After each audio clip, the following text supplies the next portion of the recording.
Mr. Sergeant of Arms, invite the members into your chamber and close the doors. I hereby declare the House of Representatives of the 113th General Assembly of the State of Tennessee now in session. Will the members please stand? Will the visitors in the gallery please stand and remain standing through the Pledge of Allegiance? Representative Fritz will introduce the chaplain of the day. Representative Fritz, you are recognized.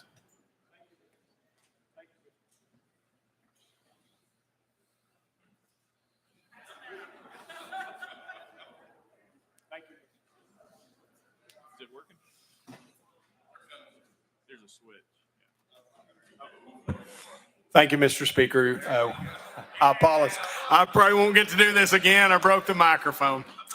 I've broken a few cameras. That's the first microphone I've broken. Hey, it's an honor to get to stand in front of you this morning and introduce my friend, Matt Cannon. Matt was born and raised in Knoxville, Tennessee. He's a graduate of UT and of Southern Baptist Theological Seminary. He's pastored churches in our area, including those some in Knox County and Roane counties. He's currently the director of missions. In Big Emery Baptist Association. Matt is married to Christy Murphy for almost 24 years, has 6 children, 5 of whom were adopted through Tennessee Children's Services. Most of all, and most importantly, Matt stands as an absolute believer and devout follower of Jesus Christ. So it's an honor that I would introduce Matt Cannon to you today. Thank you, Representative Fritz. I am aware that yesterday was the 1-year anniversary of the tragic school shooting, what we call the Covenant school shooting. Just that name, though, doesn't seem to do justice to the sadness and heartache and heartbreak that those folks whose lives were altered experienced that day and have experienced every day since. That kind of pain, I don't have words to help heal. But what I do know is what the Bible says in Psalm chapter 38. It says that the Lord is near to the brokenhearted.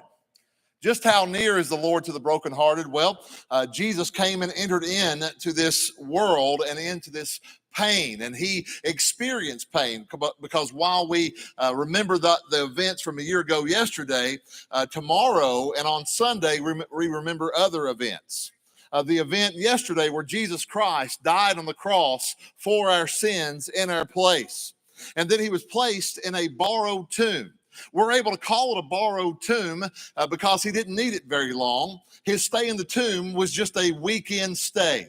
He rose again from the grave.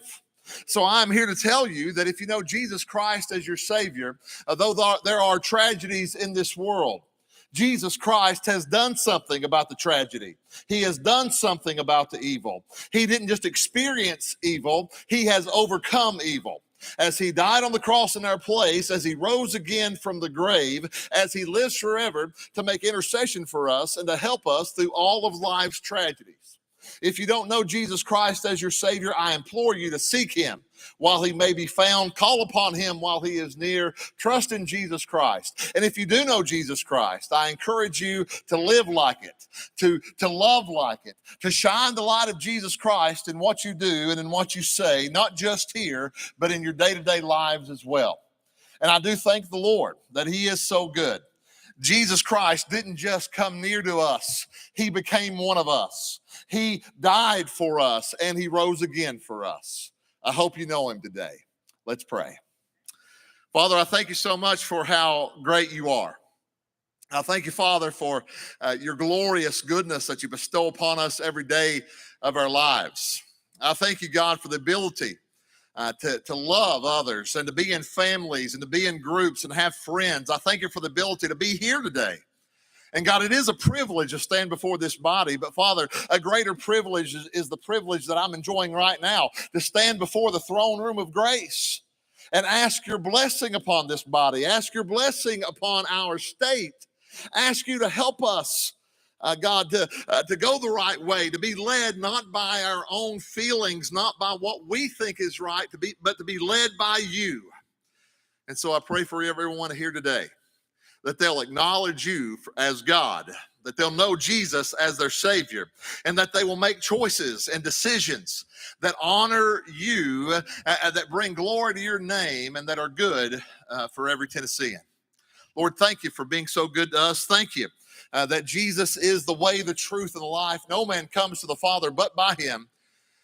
And Lord, I praise your name forever and ever because Jesus entered into our pain. He took on evil and he has overcome. Those in Jesus, we overcome too. I thank you, I praise you, and I love you.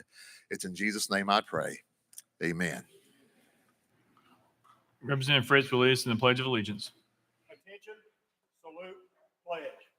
I pledge allegiance to the flag of the United States of America, to the republic for which it stands, one nation, under God, indivisible, with liberty, and justice for all.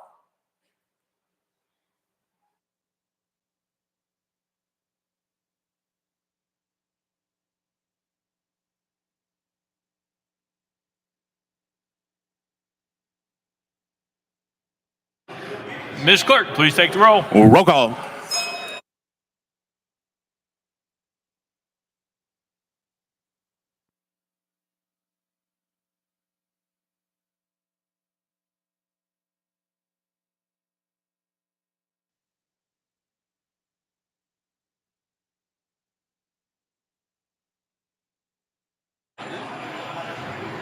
Ms. Clerk, please take the roll.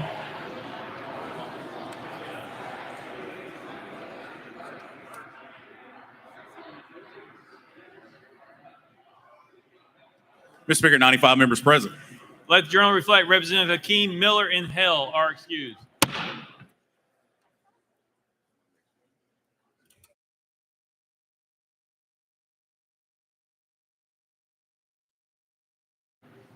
Next order, Mr. Clerk.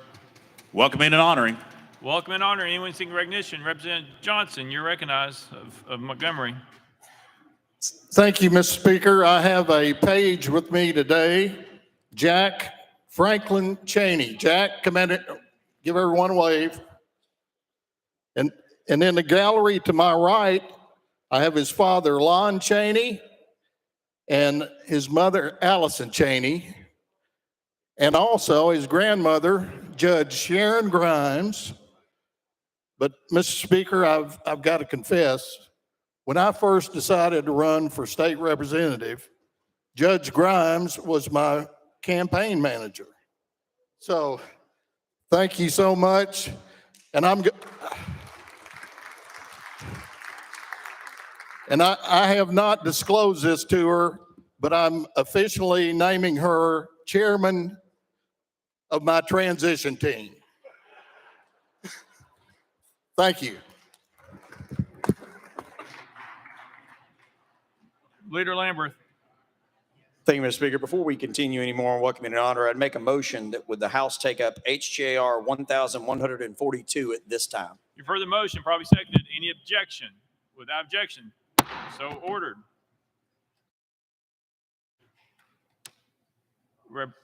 Mr. Clerk, read the caption. House Joint Resolution 1142 by Representative Freeman and others, a resolution to honor the victims, their families, and the first responders on the occasion of the one-year anniversary of the Covenant School shooting in Nashville. Representative Freeman, you are recognized. Thank you, Mr. Speaker. I move adoption of HJR 1142. Representative Freeman moves adoption of House Joint Resolution 1142. Properly seconded. Representative Freeman, you are recognized. Thank you, Mr. Speaker. I'd like to thank my counterparts and leadership of both parties for joining me up here today. We come together a year later to honor 6 lives taken in a horrific and senseless act of gun violence in one of Tennessee's elementary schools. A sanctuary of learning where innocent kids meet their first friends, learn their first lessons, and expand their understanding of faith, hope, forgiveness, and love.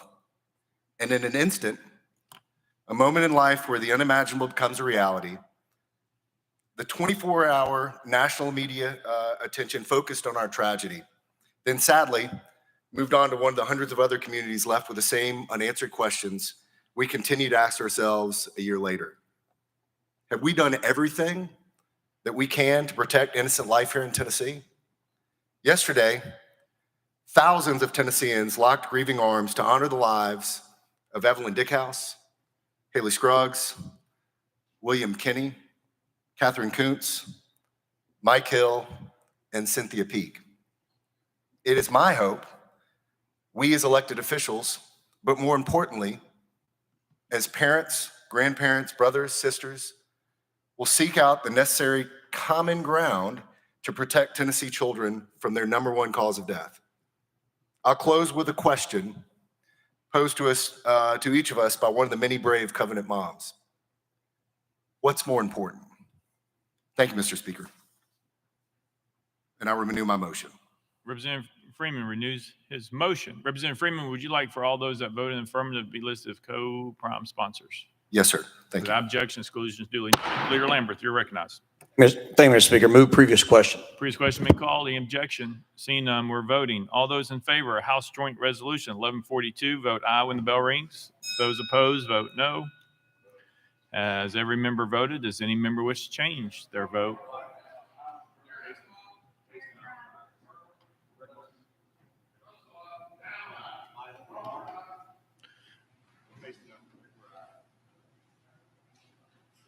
Let the journal reflect Representative Farmer is excused.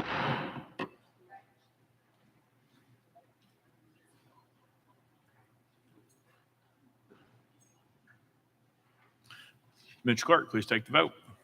Ayes 96, no nays. House Joint Resolution 1142, having received a constitutional majority, I hereby declare adopted without objection. The motion to reconsider is tabled. Representative Bain, you're recognized. Thank you, Mr. Speaker. I have two very important people here with me today. I have Nikki Pope, who's on my campaign team, and it's her birthday. And then my mother, Julianne, who traveled all the way from Knoxville to witness me present my first bill on the floor. So please keep the freshman hazing to a minimum. Thank you.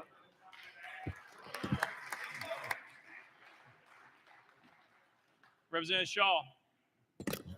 Thank you, Mr. Speaker. Given this time, this season, where we're celebrating, I would like for the House, for all of us to pause for a moment to thank God for sending us the Holy Spirit. We recognize so many people here on earth, but we forget that Jesus came that we might have life and that we might have it more abundantly. And when he left us, he sent us the gift of the Holy Spirit. And for that, I'd like for us to just pause for a moment of silence. Amen. Representative Ritchie. Thank you, Mr. Speaker. Members, I'm not sure if they've made it over to the House chambers yet. They were over at the Senate earlier, but I would like to welcome Maryville Christian School has made it down to the Capitol to come and see what we've got going on today. If y'all don't mind giving them a round of applause. Thank you. Representative Fritz. Thank you, Mr. Speaker. I have my grandson paging for us today. He's somewhere moving around here now. Gavin Fritz, if you would give him a hand, please. And Mr. Speaker, my dear wife of almost 40 years now is seated with us in the gallery today. If you'd welcome her, I'd appreciate it.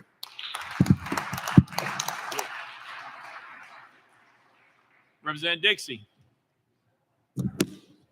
Thank you, Mr. Speaker. Today would have been my grandmother's 95th birthday. Her name is Audrey Fennell Watson, and we affectionately called her Big Mama. So I just wanted to wish her a happy birthday and know she's looking down on her grandson and let her know we miss her and we love her. Thank you. Representative Hammer. Thank you, Mr. Speaker. Just want to thank all the members for asking about my father and checking in with me, the prayers, et cetera, this past 2 weeks. He was able to have quadruple bypass on Monday and is expected to make a full recovery. So just want to thank everybody. Speaker Pro Tem Marsh. Thank you, Mr. Speaker. I have three special guests today. I have Mark Hutchins, who's the Motlow State Assistant Vice President of the Foundation.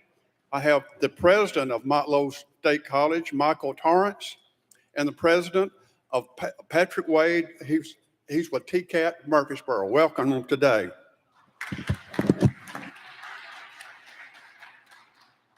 Representative Pearson.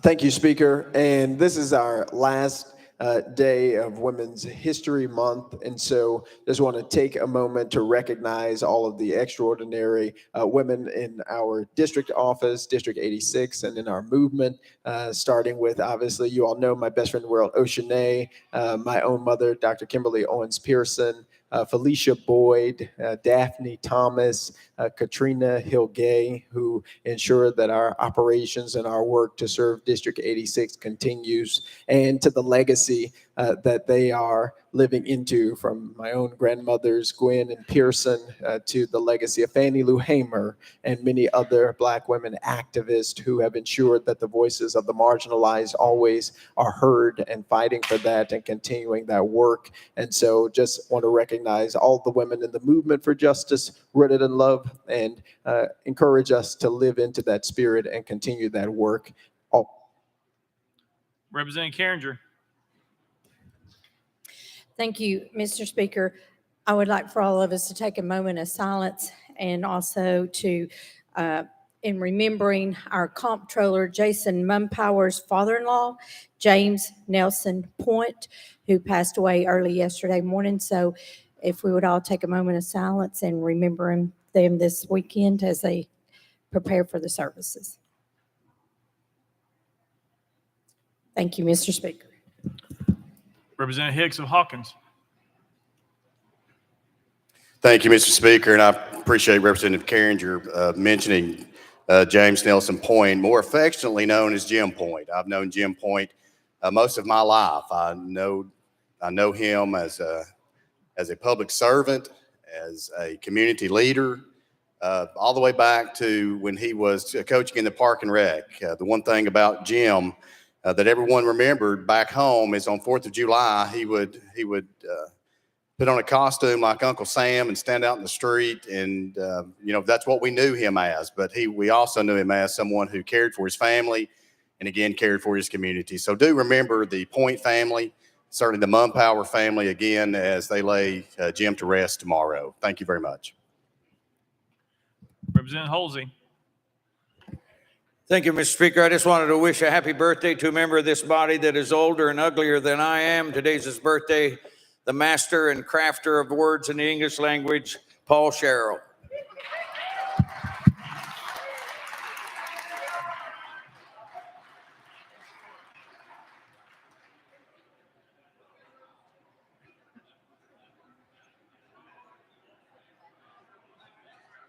Representative Davis.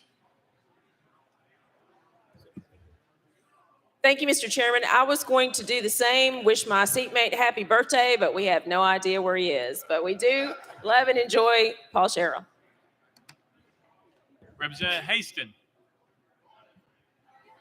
Thank you, Mr. Speaker. I just wanted to wish the Indiana Hoosiers women's basketball team luck tomorrow in the Sweet 16. I know that most of y'all may not be able to pull for the Lady Hoosiers, but you can pull for them to beat South Carolina. Thank you very much. Welcome and honoring. Representative Powell. Thank you, Mr. Speaker. Most of you are aware that a couple days ago, there was a horrible tragedy in the city of Baltimore with the Francis Scott Key Bridge collapse, and lives were lost, and that city and that community is feeling the impact from losing that vital infrastructure and also from the loss of lives. We've seen similar things happen in other communities, unfortunately. But I would just ask my members if we could please rise, and if we could just have a moment of silence for the victims, and also keep the community of Baltimore, Maryland in our prayers as they rebuild their infrastructure and their bridge. Thank you, Mr. Speaker. Representative Chaplain. Thank you, Mr. Speaker. I appreciate you. Members, we have individuals from Wayne County leadership to my right in the gallery. Y'all stand up, please. Y'all make them feel welcome. Thank you, Mr. Speaker. Representative Love. Thank you, Mr. Speaker. Members, in our gallery to my left, there are a good number of alumni, and I think some students from Tennessee State University. Please make them welcome as they've come here to watch our proceedings today.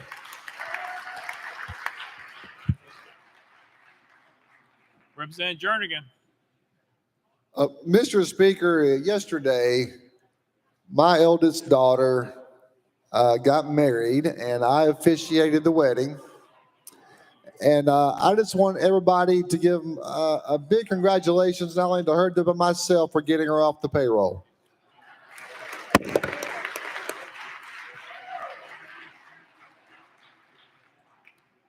Representative Towns. Mr. Speaker, thank you. Mr. Speaker, it appears that today has primarily been a day of somberness.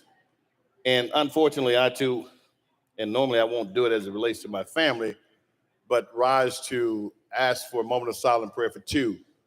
One was a police chief in Memphis by the name of Bobby Todd, met his untimely demise, and he was a really good man. And he was the kind of police officer, if he could help you, he would. We funeralized him last week. And the second one is my younger brother, 27 years old on this day, met his untimely demise, gone too soon, as we would say. And but we're forever grateful for the life that he shared with us, what God was able to give us through him. So for both, a moment of silent prayer, if you don't mind. Amen. Thank you. Representative Parkinson. Thank you, Mr. Speaker.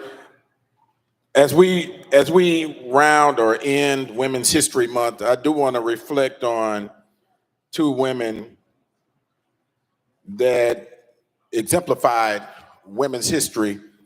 One is our very own Speaker Pro Tem Lois DeBerry, who shattered every ceiling just about in this body for women whose history it will be forever etched in the history of the state of Tennessee.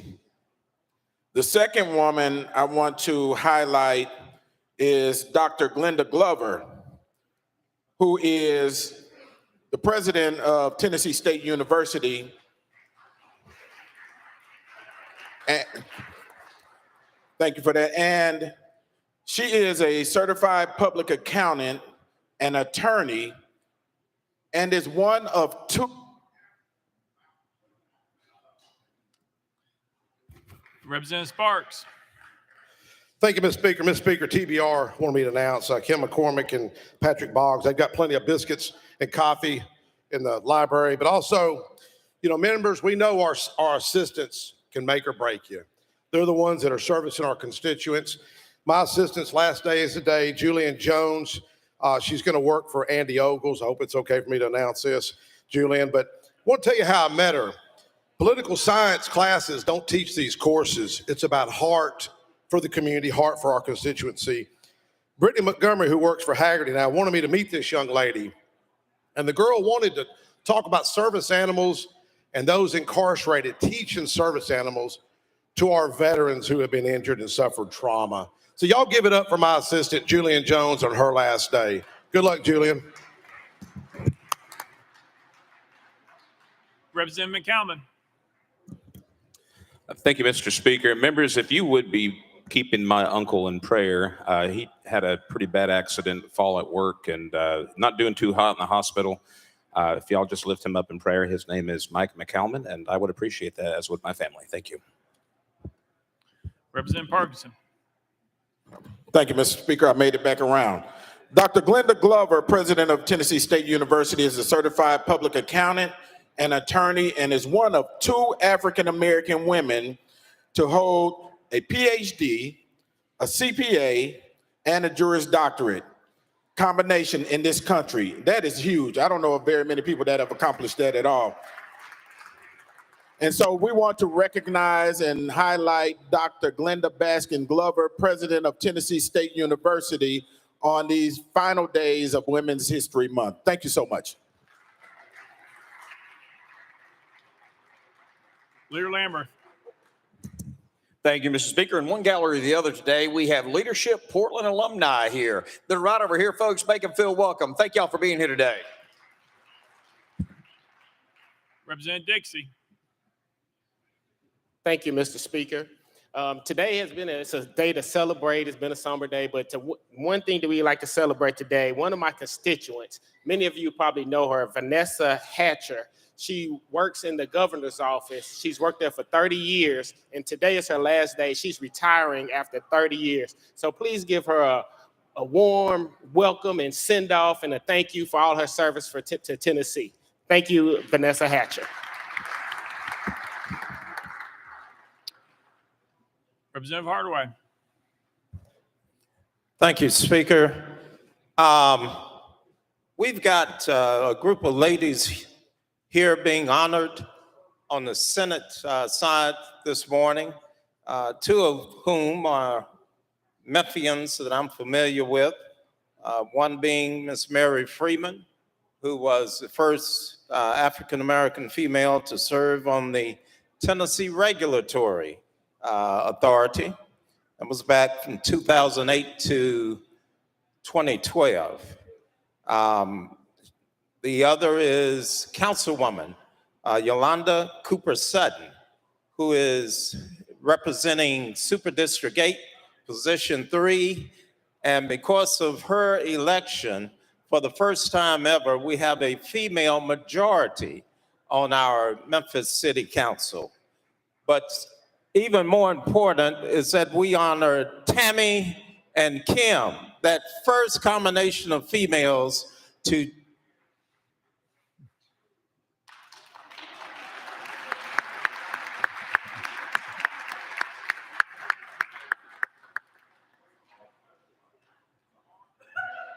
Representative Hardaway.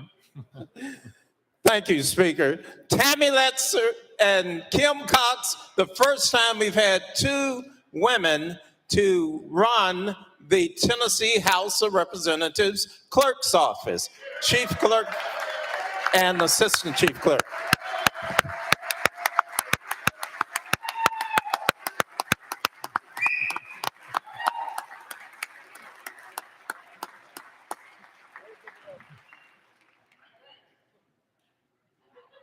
Welcome and honoring. Next order, Mr. Clerk. Introduction of resolutions. Lear Lambert, you're recognized. Thank you, Mr. Speaker. With that, all resolutions properly filed be introduced pursuant to Rule number 17 and placed on the consent calendar, refer to the appropriate standing committee. Without objection, so ordered. Next order, Mr. Clerk. Senate joint resolutions congratulatory and memorializing. Lear Lambert, you're recognized. Thank you, Mr. Speaker. With that, all Senate joint resolutions congratulatory and memorializing and allowing the rest be placed on the consent calendar, pursuant to Rule number 17. Without objection, so ordered. Next order, Mr. Clerk. Resolutions lying over. Lear Lambert, you're recognized. Thank you, Mr. Speaker. With that, all resolutions lying over be referred to the appropriate standing committee. Without objection, so ordered. Next order, Mr. Clerk. Introduction of bills, Senate bills on first consideration. Lear Lambert, you're recognized. Thank you, Mr. Speaker. Move the Senate bills 163, 709, 833, 1,640, 1,721, 1,766, 1,767, 1,902, 1,931, 1,938, 2006, 2019, 2032, 2,214, 2,219, 2,264, 2,269, 2,274, 2,278, 2,296, 2,400, 2,406, 2,497, 2,536, 2,593, 2,732, 2,766, 2,931, 2,933 transmitted by the Senate be held on the desk, pending third consideration of their companion House bills. Without objection, so ordered. Next order, Mr. Clerk. Senate bills on second consideration, House bills on second consideration, petitions, memorials, reports from standing committees, reports from select committees, calendars. Mr. Speaker, the House has a consent calendar. Chairman Zachary, you're recognized. Thank you, Mr. Speaker. I move passage of the consent calendar on third and final consideration, keeping with Rule 50. Gentleman moves passage of the consent calendar. Probably second, Ms. Clerk. Any objections been filed? Mr. Speaker, no objections filed. Anyone seeking recognition on the consent calendar? Seeing none, any objection to the question? Seeing none, we're voting. All those members in favor, vote aye when the bell rings. Those opposed, vote no. Has every member voted? Does any member wish to change their vote?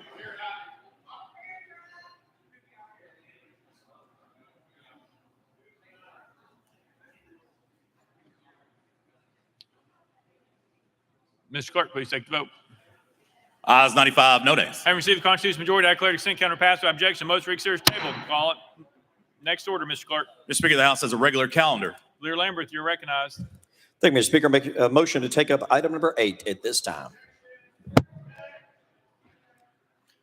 There's objection, so we're voting on the board. All those in favor?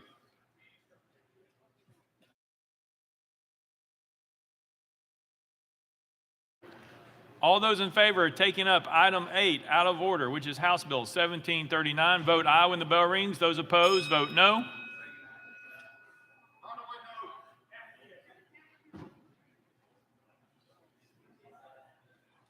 Travis, aye.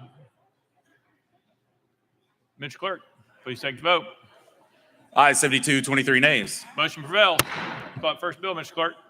Mr. Speaker, that's item 8, House Bill 1739 by Chairman Reagan, relative to the Tennessee State University Board of Trustees. Mr. Speaker, the Senate bill is on the desk. Chairman Reagan, you're recognized. Thank you, Mr. Speaker. I move to substituting in form to Senate Bill 1596. Chairman Reagan moves substituting form Senate Bill 1596, probably seconded without objection. So ordered. Chairman Reagan. Thank you, Mr. Speaker. I move passage of Senate Bill 1596 on third and final consideration. Chairman Reagan moves passage of Senate Bill 1596 on third and final consideration. Probably seconded. Mr. Clerk, call the first amendment. House Government Operations Committee Amendment number 1. Vice Chairman Reedy, you're recognized. Thank you, Mr. Speaker. Move to withdraw.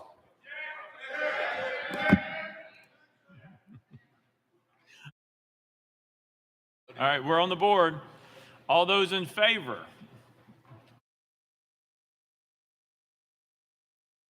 All those in favor of the motion to withdraw, vote aye when the bell rings. Those opposed, vote no.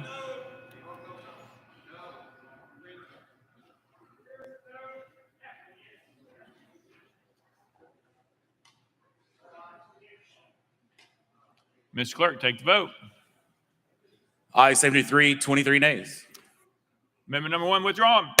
Next amendment, Mr. Clerk. Mr. Speaker, no further amendments. Chairman Reagan, you're recognized. Thank you, Mr. Speaker. This bill vacates the Tennessee State University Board of Trustees, allowing the governor to appoint a new board, and extends that Board of Trustees to 2026. With that explanation, I am ready to entertain questions. Chairman Reagan renews his motion. Any discussion on the bill? Representative Love. Thank you, Mr. Chairman. Members, many of you all know my commitment to Tennessee State University. As a graduate of the school, my grandmother, my father, and my sisters have graduated from there.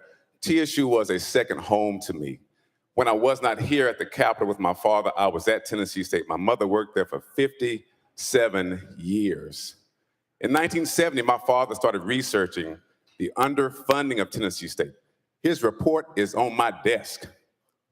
Speaker Sexton appointed a committee in 2020 to look at the underfunding of TSU. I was chairing that along with Chairman Briggs from the Senate.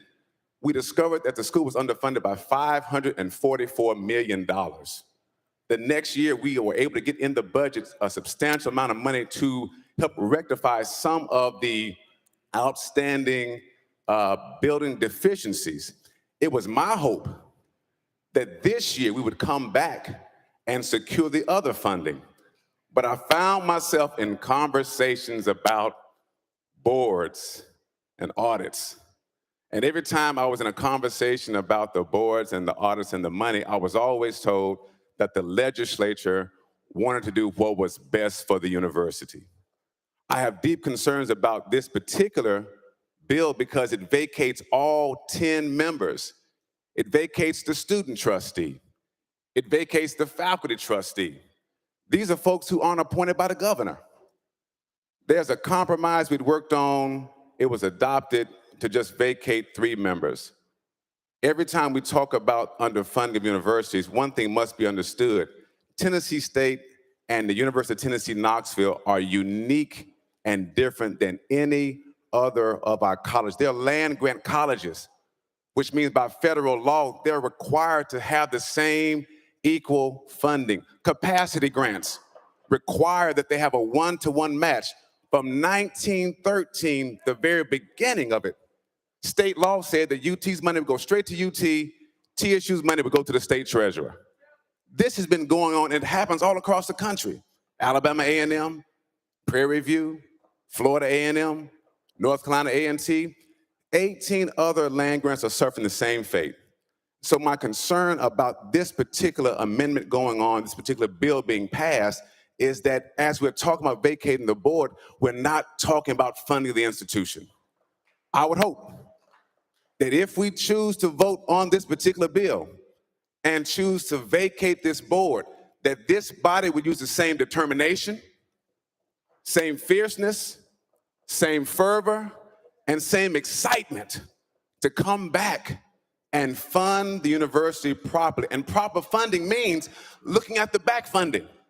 including not just the $544 million from 1957 to 2020, but to look at the per pupil funding that the administration of the Department of Education and the Department of Agriculture pointed out. $2.1 billion for the last 30 years of unequal funding for per pupil funding for the university. If we're serious about making TSU a world-class institution, going from research to the research, if we're serious about the only public HBCU in this state, I'm asking for your commitment. One, not to vote for this amendment. Two, if you vote for it, let's fund the school properly. And so I asked sponsor, now I've gotten to my question, would you consider taking up the House amendment that was given in GovOps and not this Senate version? Representative Reagan. Thank you, sir. You've made some very good points. However, that amendment was previously voted down. It would take a motion to reconsider our actions on the entire body. So therefore, I cannot entertain your thoughts, sir. Representative Love. I make the motion. We take the amendment up. Can you? Oh. Mr. Clerk. Mr. Clerk. Mr. Speaker, that amendment was withdrawn, so we would need a new amendment filed to accomplish that. Representative Love. Move we reconsider our actions, Mr. Chair, Mr. Speaker.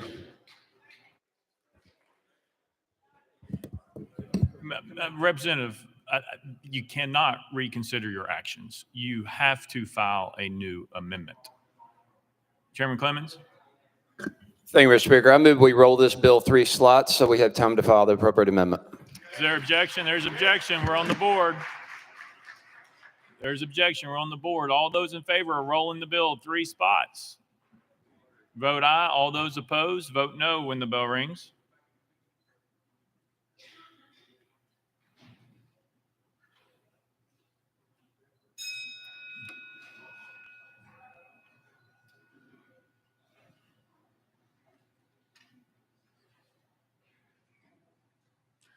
Mr. Clerk, take the vote. Ayes 25, 67 nays. It fell. Chairman Clemens, for what purpose? Thank you, Mr. Speaker. I move to re-refer this to calendar and rules. There's objection. There's a motion to refer it to calendar and rules. All those in favor, vote aye when the bell rings. Those opposed, vote no.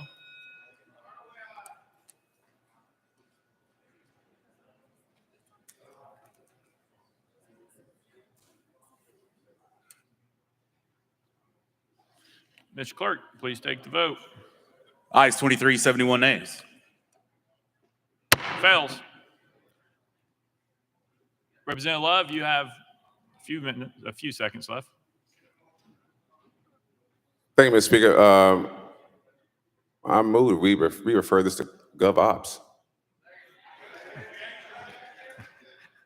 It's a motion to refer to government ops.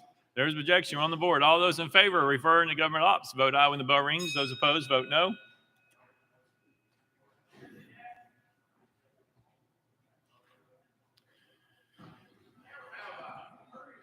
Mr. Clerk, please take the vote. Ayes 24, 70 nays. Motion fails.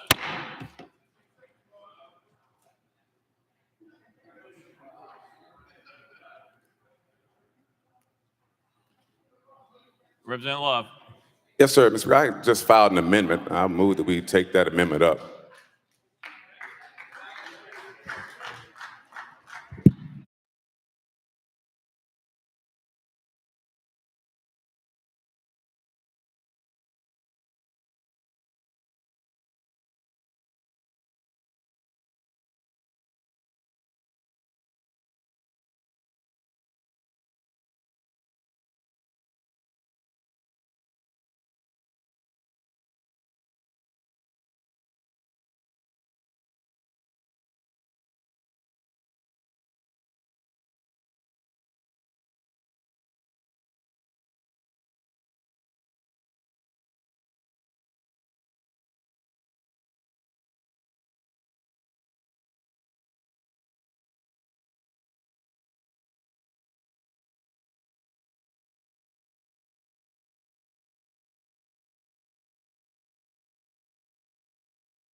Mr. Clerk, call up next amendment. Mr. Speaker, we now have Amendment 2 by Leader Love. Mr. Speaker, it was not timely filed. All right, Representative Ritchie, for what purpose?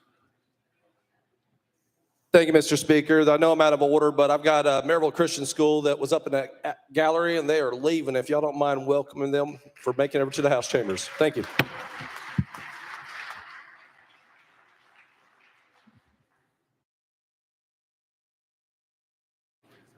Representative Love, you're recognized.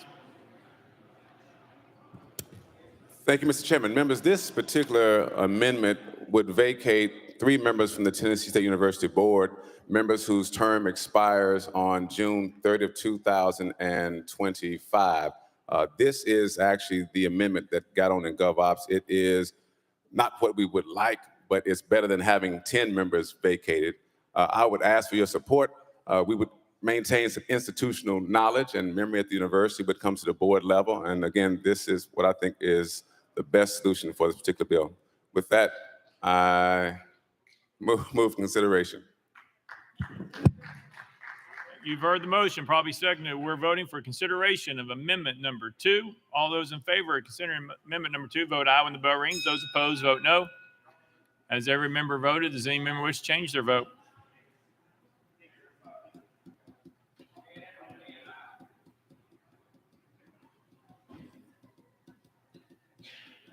Mr. Clerk, please take the vote.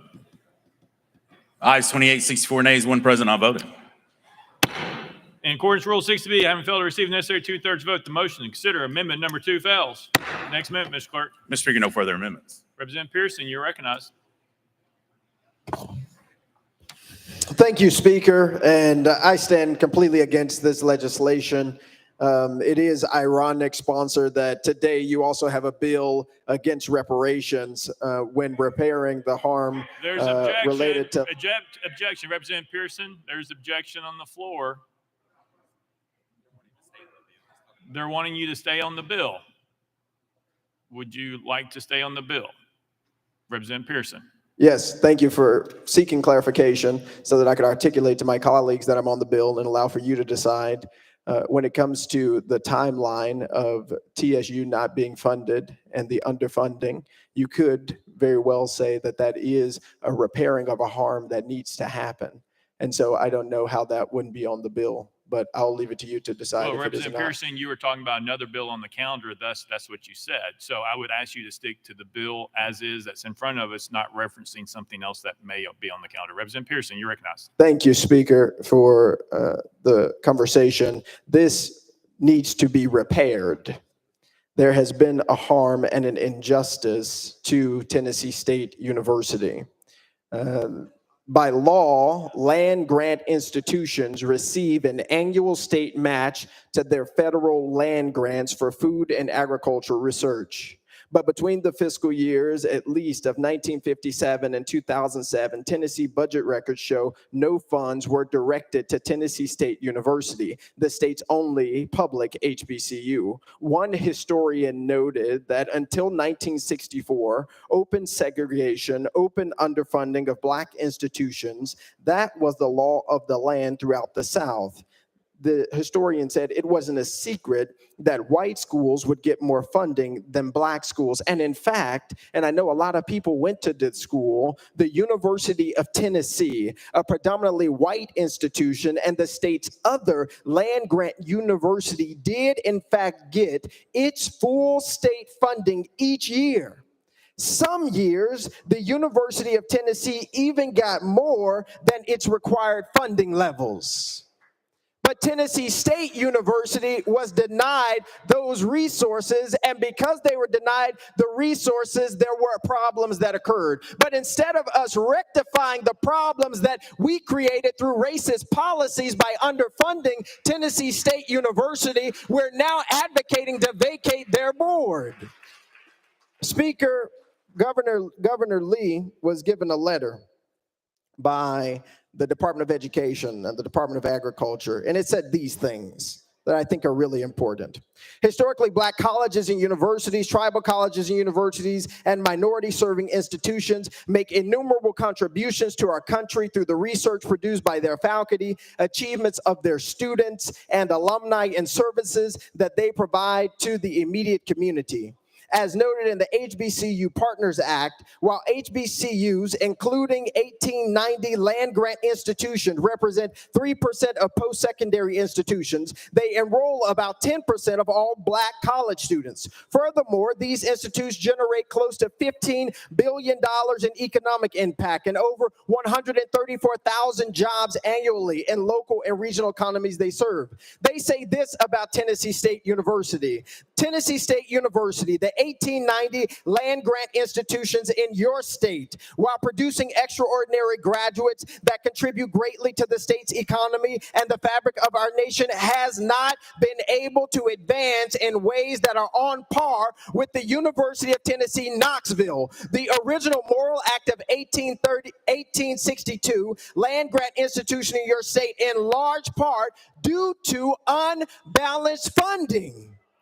They use a formula here that you can read about, the National Center for Education Statistics Integrated Post-Secondary Education Survey, which says that over 30 years alone, Tennessee State University is due over $2,147,784,704,000. We underfunded the institution that we're now seeking to vacate the board of because of the inadequacies that have happened due to the underfunding. This is wrong. This is immoral. And there was an attempt or compromises that sought to be made. People here talk about teamwork and bipartisanship, and there was an agreement that 3 members of the board who were appointed by the governor would be vacated. That was the amendment that came out of the committee process.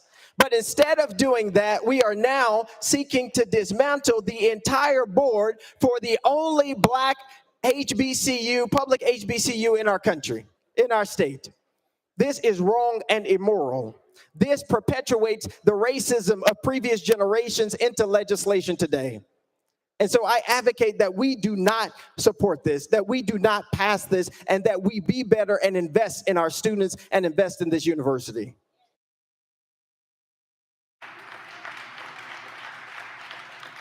Representative Mitchell. Oh, sorry, Representative Reagan, you're recognized first. Hang on. Representative Reagan. Thank you, Mr. Speaker. I will point out to the gentleman who was just speaking that his party was in control of all 3 branches of our state government during the underfunding he was decrying. With that, Representative Pearson, Representative Pearson, Representative Pearson, Representative Pearson, Representative Barrett, Representative Barrett, please approach the well.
Representative Barrett. Mr. Clerk, sorry, Mr. Clerk. Mr. Speaker, the parliamentary inquiry was a member yelling out of turn. Does that fall under Rule 19? And yes, Rule 19 says any member who in speaking or otherwise transgresses the rules of the House. All right, Mr. Clerk, one more time.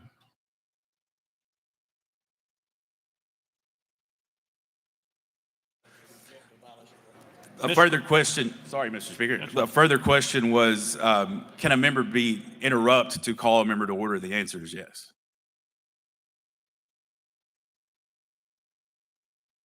All right, Representative Barrett, you're recognized. Thank you, Mr. Speaker. I make a motion to call that member to order for violation of Rule 19.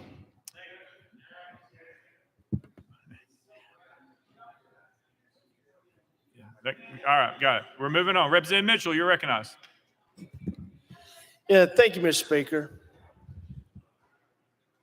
You know, over the last couple of years in this body, we've had some tumultuous times. And I talked to my friends on the other side of the aisle, and they're talking about, hey, you know, we're getting labeled as things that we aren't. And I agree. I know many of my friends on the other side of the aisle. I know their hearts. You know, I have conversations with them. We go out. You know, I think if they felt a way, they would slip up and say something. But ladies and gentlemen, the optics of this today are awful. If you can't look at this and see that the optics of what you're doing today is awful, you need to take your blinders off. I mean, you're going down the same path you did last year, and then you're going to look at yourself and say, we didn't mean to do that. We didn't mean to look that way. Well, you're doing it again. I'm stopping you before you drive off the cliff. I'm stopping you before you get on Saturday Night Live again. I'm warning you. I'm telling you. I'm helping you out here because I know many of you. And no one should accuse you of being anything but coming up here to serve to the best of your ability. But you're driving off the cliff right now. You know, I worked in GovOp many years as a staffer. I've seen many audits of many universities that look horrendous. Have we ever vacated an entire board of a university before? Have we ever done that? But an HBCU that we owe $2 billion to, oh yeah, we're gonna take their board.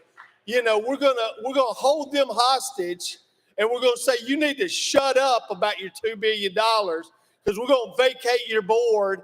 And if you say anything else, we'll do something else to you. You better sit down and shut up and accept the crumbs we send you. The optics of this are horrendous. You're going off the cliff. Don't do it. Don't do it to yourself and then wonder why the press is attacking you and saying things. You're doing it to yourself. Stop. You know, just because somebody puts a thumb up in the air doesn't mean you have to vote with them. You got a mind of your own. You know how you feel. You know what this looks like. And you're doing it to this university. May 1st is when students select which university they go to around the country. So you're just killing the admittance of the freshman class coming into this university. I'd hate to be Eddie George trying to recruit a football team right now with you guys doing this. What kid wants to come to that university when the governing body of the state is doing everything they can to their university? Use your minds, folks. Come on now. You're going off the cliff again. The optics are awful. You know they're awful. Don't do it. Just because these people stick their thumb up in the air don't mean you have to vote with them. You know this is wrong. It's horrible. And you're going to be on Saturday Night Live again if you keep doing this. That I'll sit down and shut up. Representative Reagan. Thank you, Mr. Speaker. Obviously, there are some people in the room who are ignorant of the source of this document. Representative Reagan, Representative Reagan, Representative Reagan. Let's stop the back and forth. Just state the facts. Representative Reagan. Source of this amendment was because of a miserably failed audit report, both financial and performance report. The committee which I chair gave them multiple opportunities in an extended period of time, which I personally carried bills for, to settle those discrepancies. They did not make satisfactory progress. That is the source of this bill. If in fact those corrective actions had been taken in a timely fashion, this bill would not be before us. So I encourage you to make the effort to look up that audit report, which is on file online and available to all of us, so that you can see the results of that audit and why this bill is here. With that, I renew my motion, Mr. Speaker.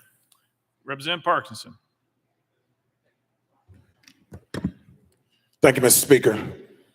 And Chairman Reagan, I think I know you. And you know me. I know what kind of person you are. I'm not gonna sit here and call anybody in this room a racist or say that this is a racist issue, but I will talk about it being disparate, because I don't want my mic cut off. But let's talk about the difference in how this university is treated. Let's talk about the fact that we had a finding of $544 million that was actually commissioned by our very own speaker. 250 million of those dollars were given to Tennessee State University the next year, and I wish that we had not given that $250 million to Tennessee State University, because that's when the fight began. As soon as the money was given to Tennessee State University, all of the problems became apparent or were sought after. $2 million put into the budget for an audit for a university. Disparate, never, ever happened in the history of the state of Tennessee. 7 audits. Y'all didn't know that, did you? 7 audits, 5 of them by the state. Those of you from East Tennessee, UT has never dealt with a situation like that. And I'm just talking about the disparate treatment of the one black university in our state. You have to ask yourself this, right? $544 million. Imagine what Tennessee State University looks like with an influx of $544 million. Imagine the people that could be there answering phones, helping students, scholarships, housing.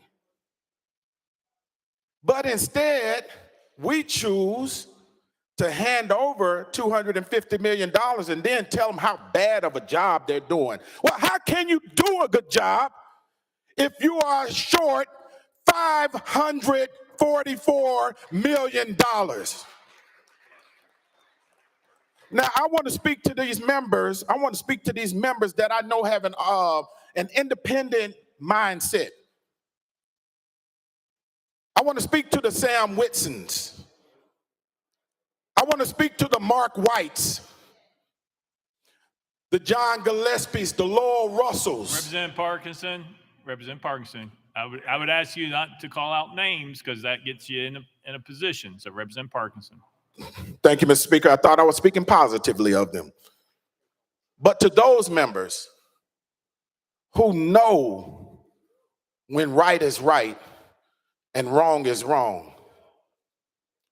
Who will speak to the disparate treatment of our HBCU, our one land grant institution that we know has not been treated properly? Then we turn the tables on them and say, you didn't get this corrected in the correct amount of time. Well, let's do 7 audits or 5 audits from the state, and especially one for $2 million that's looking for criminal activity on UT. Let's see how clean their audits come back. And I'm sorry, UT and President, I love you, but I'm just trying to make a point, y'all. This is not right. We have the power to let this action be corrected. Let me tell you about power in my 47 seconds. Power gives you the ability to bless someone or the ability to destroy someone. You only get 2 things with power: the ability to bless someone or the ability to destroy someone. And to you members, I'm going to ask you this. How are you going to use your power today? Thank you, Mr. Speaker. Representative Reagan. Thank you, Mr. Speaker. I am all for funding our universities to include TSU. In fact, since I've been in this body for 14 years, which is at the first time in 140 years that my party had control of it, I have voted for increases in education every time it's been before me. In fact, most of those years I was on the education committee and chairing subcommittees. The idea that we owe them that money is something I will say that in 14 years, we couldn't cure 140 years prior to that. So I would submit that perhaps we can continue to give them money to operate on, but it must be handled in the proper fashion. The number of audits were a function of the fact that the first one came back unsatisfactory. And the follow-on audits were in fact an attempt to ensure that proper management was taking place. This bill is the result of the fact that the judgment was made, those actions were not complete in a timely fashion. So the opportunity to give someone else a chance to fix the problem is what this bill is about. With that, I renew my motion, sir. Representative Powell.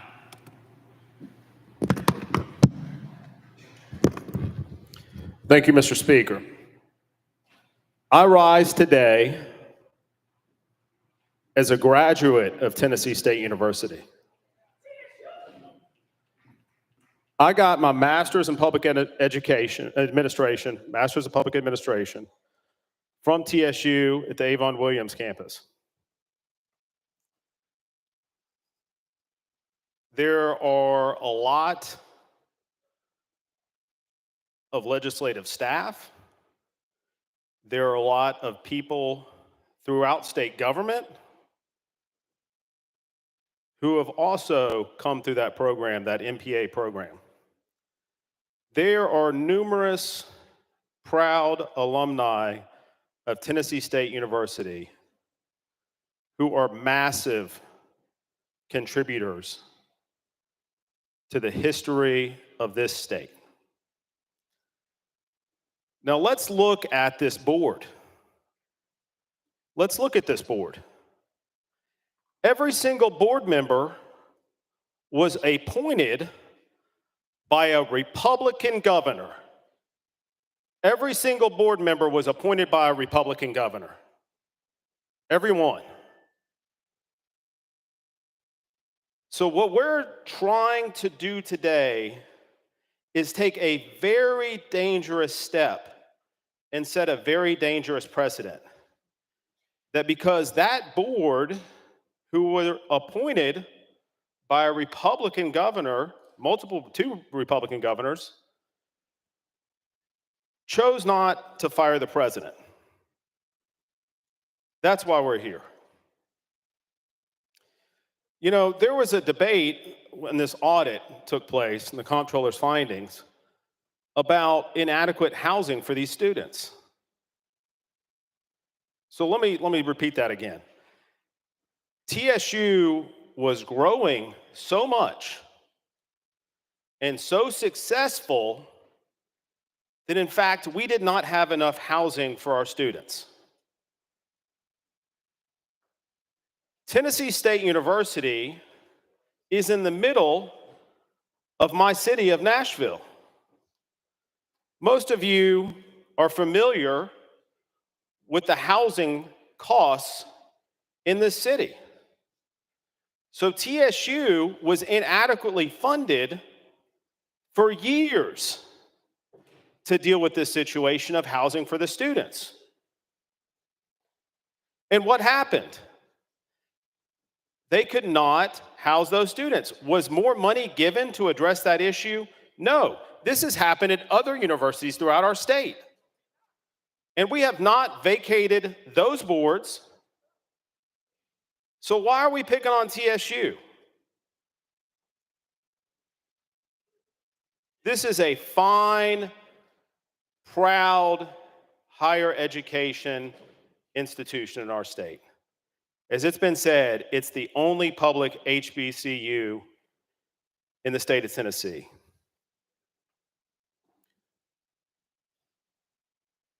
I find that this legislation to vacate this board is going to set a very dangerous precedent. Because the next step is then THEC is going to have to control the board, and they're ill-prepared to do that. They are in the middle of a presidential search. As my colleague from Davidson County eloquently stated, this is going to be a complete disruption to the university. We are enrolling students right now, are accepting admission. What students want to go to a university that's in complete chaos? We're doing a major disservice to this fine institution with this legislation. There's no reason that we should be taking this step. And if two governors who appointed this board, if you guys think they already got it wrong, why are we back here giving that same governor the same authority to appoint the board? What sense does that make? What sense does that make? The appointments, you don't like them because the governor appointed them, so now we're going to let the governor pick all the rest of the board? It's ridiculous. Representative Reagan. Pass. All right. Representative Hardaway. Thank you, Speaker. Chairman Reagan, you're one of the few that I'm going to ask questions of instead of making statements. You're one of the few who is not afraid to engage, and I appreciate that. So my first question, I want to understand exactly why, and you cited the audit, but what was it in the audit that caused you to have the concerns to this extent? And is that, whatever that issue is it something that is tied back to lack of funding, insufficient funding by the state over these many years, decades? Representative Reagan. Thank you for the question, sir. Straightforwardly, it was mentioned by a previous speaker that they kept accepting students in for which they didn't have housing. The logical solution to that, in my mind, would have been to accept only the number of students for which you could adequately provide until you had requested additional funding to make it work. The issue of leading the turn, if you will, or taking more than you could house and properly take care of, created financial mismanagement. And in fact, it multiplied according to the comptroller's audit report. And it also created a performance mismanagement issue according to the comptroller.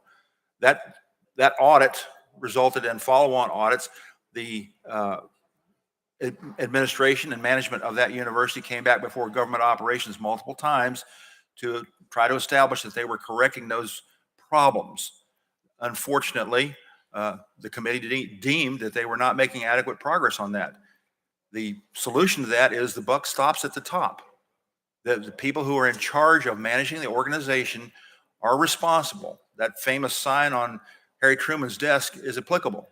So the solution to your problem, quite straightforwardly, is if they can't manage it, then we need to find people who can. I'm certainly in every way possible sympathetic with the problems that they faced. And as I mentioned earlier, I personally extended every effort I could as the chair of that Government Operations Committee to give them all the time that I could. But I'm only one member of that committee and one vote. Thank you. Representative Hardaway. All right, and I probably am out of the members in here, I probably have more institutional knowledge of GovOps than anybody else in here, from either serving on it as a standing committee member or as a designee from the leader. Each and every year I've been here at least once. What I know about audits is that they aren't perfect, and we certainly don't have perfect solutions on how we cure them. But I have never seen audit findings where GovOps has gone in, whether it's a board, a commission, et cetera, where we have gone in and completely wiped out the board and thus all of the institutional knowledge. And I just can't figure out how this is in the best interest of TSU, in the best interest of the great state of Tennessee. I don't understand how we look at a university that has managed to scrap and pull together the ability to advance Black excellence in the state of Tennessee for decades. And now we say that those same people, once they are finally going to get enough money to operate, can't do not only the necessary job of repairing whatever the damage is that you've cited, but being an even more phenomenal institution. So I ask you to reconsider. Thank you for engaging. Representative Reagan. Thank you, Mr. Speaker. Thank you for your comments, sir. Well thought out and very well presented. As I said, though, the result of this bill is the result of audits, and was mentioned earlier, multiple audits, multiple appearances before the Government Operations Committee with an attempt to get these solved. From that perspective, they did not get the ball across the line, as the saying goes. And again, the buck stops at the top. We have in government operations, perhaps before you were on it, dissolved and reconstituted government entities in the past, completely, if you will, firing the entire top management of an organization. That is not something that's not been done before. So with that, in that respect, sir, this is not unprecedented. Representative Williams.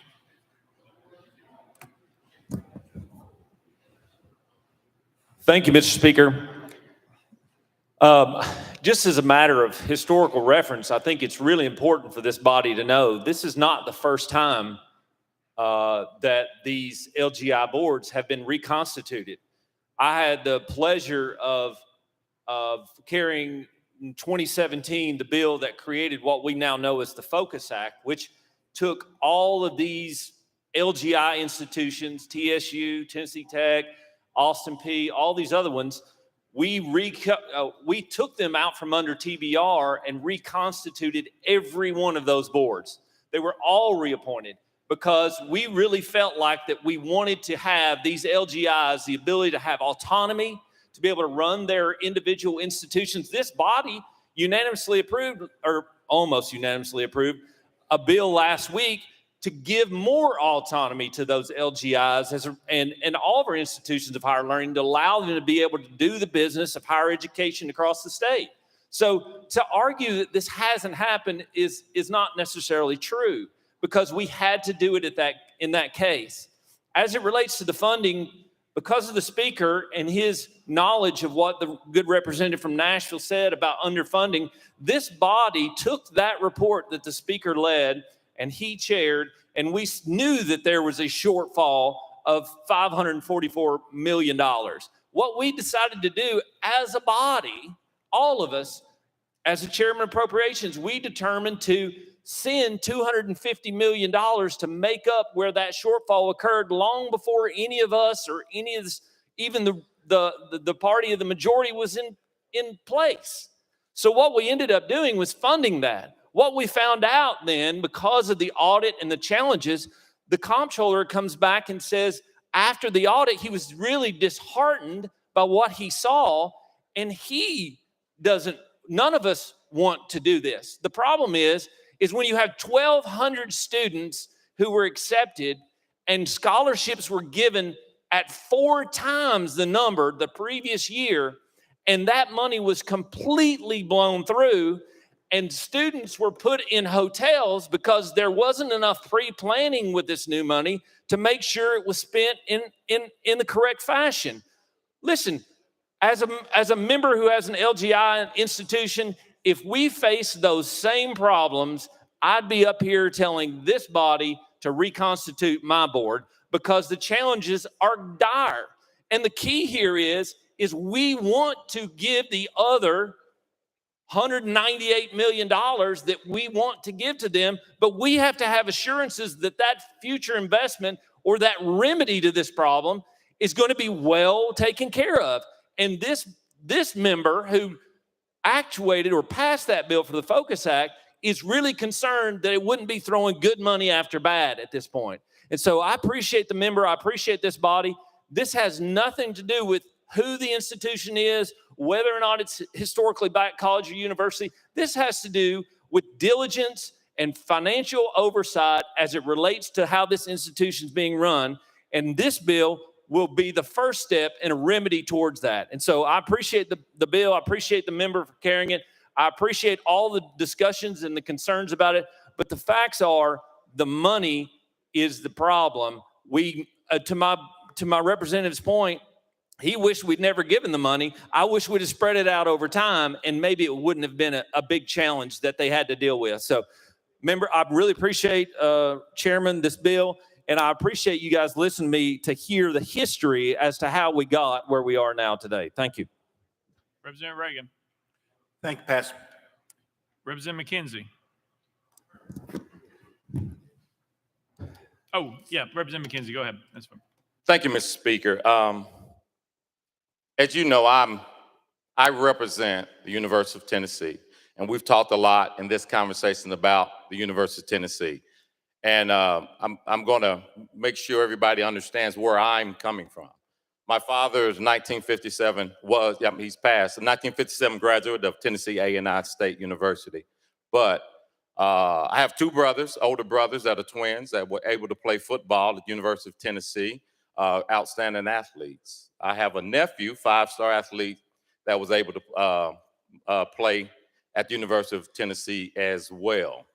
My son is an outstanding music performance major in his junior year at the University of Tennessee. I love the University of Tennessee. I sold lineups as an 8, 9, 10-year-old at the University of Tennessee. And I think a lot of folks were also incorrect in that the boards have been reconstituted. Governor Bill Haslam reconstituted University of Tennessee's board. But he did it for a reason. And once that board was reconstituted in a way that was pleasing to the university, the money started to roll. So it was a move, but it was a move in concert. We talk about hotel rooms, and a big part of one of those audits was about Tennessee State having not planning, as you all say, not properly planning their incoming class and not having enough dorm space at the University of Tennessee. My son he could not, as a junior, there's no way he's gonna stay on campus, and you all know that. He will not get a dorm room. So unless he's an RA or something like that, because is that poor planning on the University of Tennessee's part? It's not. It's a model. You know what else is a model that happened at the University of Tennessee? They oversubscribed dorms and they rented out hotels in the city of Knoxville. But we paint the walls orange and call it volunteer in, and we're celebrating this. But we're castigating the Tennessee State University for the same thing.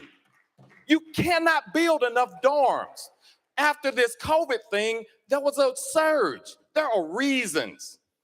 So for this auditor and this committee to say that we're gonna break them up, but we're not gonna break up the Department of Corrections, who's had horrendous audits. They should have been top to bottom fired based on the words that came to Government Operations Committee. But they were not. They knew we got to work with them. But that's not what we're doing here. Well, that's really what your committee did.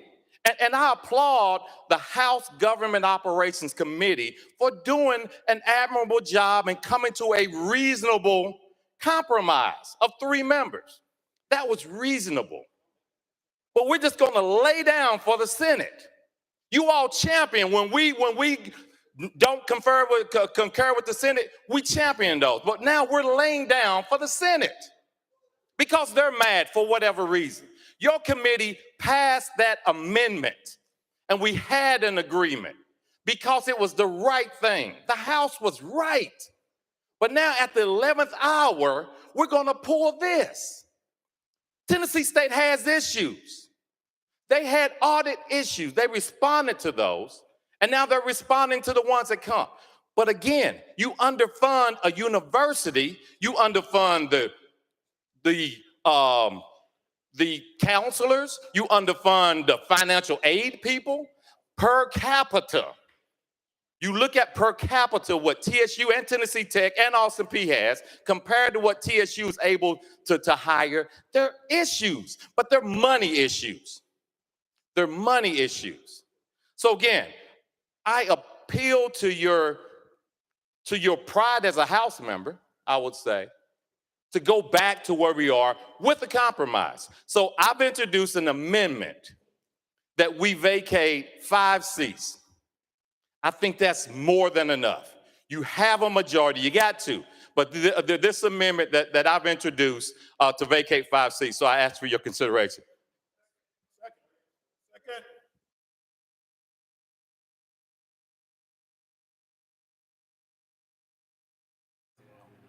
Yeah, we actually need to call up the amendment first. Mr. Clerk. Mr. Speaker, we do have on the desk and in the electronic system Amendment 3 by Representative McKenzie. Mr. Speaker, it was not timely filed. Representative McKenzie, you recognize. Thank you, Mr. Speaker. As I was saying earlier, this is more. What this amendment is saying is we understand. We understand, clearly understand, that there were some issues. We think those issues have been corrected, but we also understand, as you say, and I'm on several boards, and it does all fall to leadership. I agree with that. But we're saying we understand that. So we're going to vacate these seats. But it's leaving some, as my representative from Davidson County said, leaving some of that corporate knowledge, just a twinkling of it. At this point, you're talking about a minority of that board, but we're leaving some people around that can deal with how we got to this point. When you get a group of 10 brand new, they're not going to know how we got to this point. Please consider amendment number 3. Gotcha. Yes, sir. You heard the motion, probably seconded. We're voting for consideration of amendment number 3. All those in favor of considering amendment number 3, vote aye when the bell rings. Those opposed, vote no. As every member voted, does any member wish to change their vote?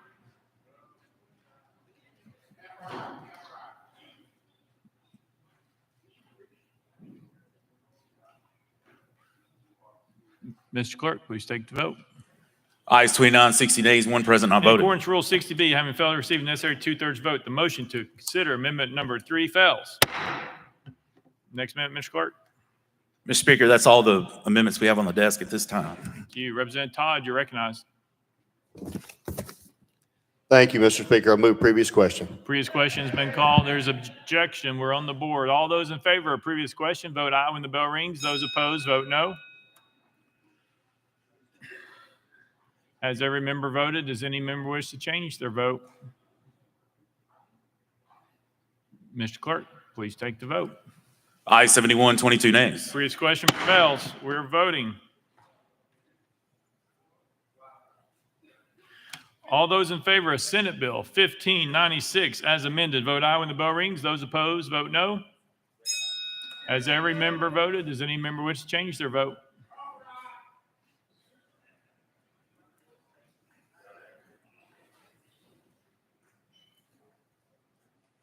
Mr. Clerk, please take the vote. Aye 66, 25 nays. Senate Bill 1596, having received a constitutional majority, I hereby declare passed without objection. The motion reconsider is tabled. Call up next bill, Mr. Clerk. Mr. Speaker, that brings the body back to item one. Item one, House Bill 441 by Representative Shaw relative to the Tennessee Adult Protection Act. Mr. Speaker, Senate bills on the desk. Representative Shaw, you're recognized.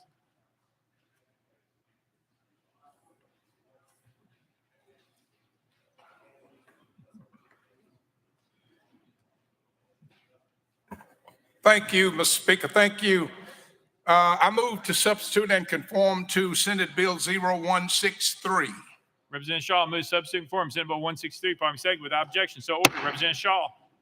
Mr. Speaker, move passage, that is, of Senate Bill 0163 on third and final consideration. Representative Shaw moves passage of Senate Bill 163 on third and final consideration. Properly second. Mr. Clerk, call up the amendment. Call up first amendment, Mr. House Clerk. Criminal Justice Committee Amendment number 1, Mr. Speaker, same as Senate Amendment number 2. Chairman Halsey, you're recognized. Thank you, Mr. Speaker. Same as Senate Amendment number 2, move to withdraw. Without objection, amendment number 1 withdrawn. Next amendment, Mr. Clerk. Mr. Speaker, no further amendments. Representative Shaw, you're recognized. Thank you, sir. What this bill would do, members, it would allow the DA to receive the ID of abuse reported earlier in an investigation, a prosecutorial process. It would also, before the indictment, that is, of that process took place, basically the simple explanation of this bill, it's an opportunity to give the DA some extra tools to work with, and at the same time, it is a good consumer protection bill. With that, I ask for passage and stand for any questions. Representative Shaw renews his motion. Representative Hardaway, you're recognized.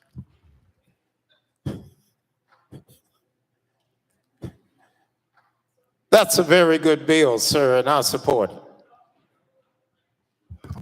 Representative Shaw. Thank you, Mr. Speaker. Renew my motion. Representative Pearson. Thank you, Speaker. And just a quick thing to everybody who is watching these proceedings, and particularly folks at TSU, we won't quit fighting because we must. As it relates to this There's law. Objection.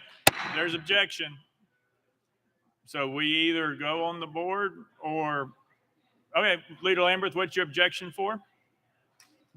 What's your objection? Objection, I would ask the member again today to stay on the topic of the bill instead of revisiting issues that are either ahead on the calendar or behind on the calendar. At this point, it is merely an objection, and he's been called out of order. I would ask that we stay on the bill so that we can debate the merits of each bill. Very good. Representative Pearson.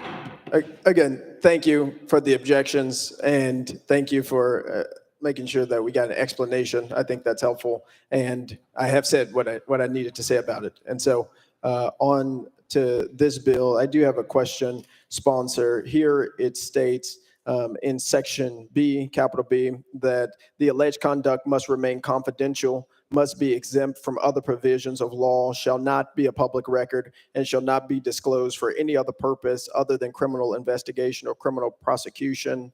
And one thing in the old provision, and I really just want to see how this works together, it says nothing in this section shall preclude the district attorney general from complying with the continuing duty to disclose evidence under the rules of discovery in a criminal prosecution. And so one thing is the purpose of the confidentiality for the person who is making the alleged claim. And your answer to that will help me with my next question. Representative Shaw. Thank you. It basically is offering confidentiality early in the process for that person who makes the report. giving the DA an opportunity to further investigate the case, make sure they would come out with the right answers. Representative Pearson. Okay. And the second part to this is, would the individual who is being covered under confidentiality for these purposes, would that individual, if needed, be allowed to go and testify in court, and would they have protections to do so? Because I see in a lot of this legislation, there's a lot of talk about confidentiality of the person who's reporting, which I think is really important, but not wanting that to prevent them, if there is a criminal prosecution, from being able to go to testify in court. As you understand it, would this legislation prevent that, or is the intention that it would allow for people who, although they have protection on the confidentiality with discovery documents, to be able to go before a court and testify? Representative Shaw. Thank you, Mr. Speaker. I think that would be left up to the DA. That would be something that would be left up to the leading investigation in terms of whether or not that person would be allowed to do that. Representative Pearson. Okay, I think that's something, overall, I don't see a lot wrong with this bill, but that's probably something to get clarity on, because if it is about protecting those individuals, wanting to make sure that protection goes throughout and have that at least as part of the intention, if not codified in this legislation. Thank you, Speaker and sponsor. Representative Shaw. All good. My motion. All right. Any further discussion? Seeing none. Any objection to the question? Seeing none.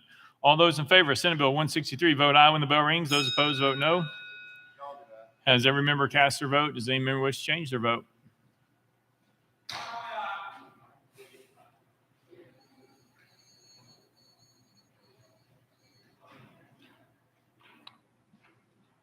Let the journal reflect. Representative Freeman is excused.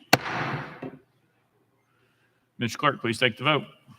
Ayes 82, 3 nays, 6 present, on voting. Senate Bill 163 having received a constitutional majority, hereby declare passed without objection. The motion reconsider is tabled. Call up next bill, Mr. Clerk.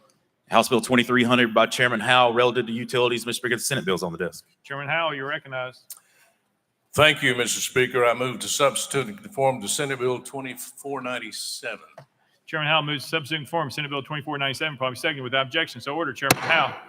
Thank you, Mr. Speaker. I move passage of Senate Bill 2497 on third and final consideration. Chairman Howell moves passage of Senate Bill 2497 on third and final consideration. Mr. Clerk, call First Amendment. House Commerce Committee Amendment number 1. Mr. Speaker, it's the same as Senate Amendment number 1. Chairman Vaughn, you're recognized. Thank you, Mr. Speaker. Move to withdraw. Without objection, amendment number 1 withdrawn. Next amendment, Mr. Clerk. Mr. Speaker, no further amendments. Chairman Howell, you're recognized. Thank you, Mr. Speaker. Senate Bill seeks to create a consistent standard for repairment of pavement across Tennessee when it's cut by an investor-owned natural gas company, to create a standard so that it does not put an unnecessary burden on the rate payers of that natural gas company.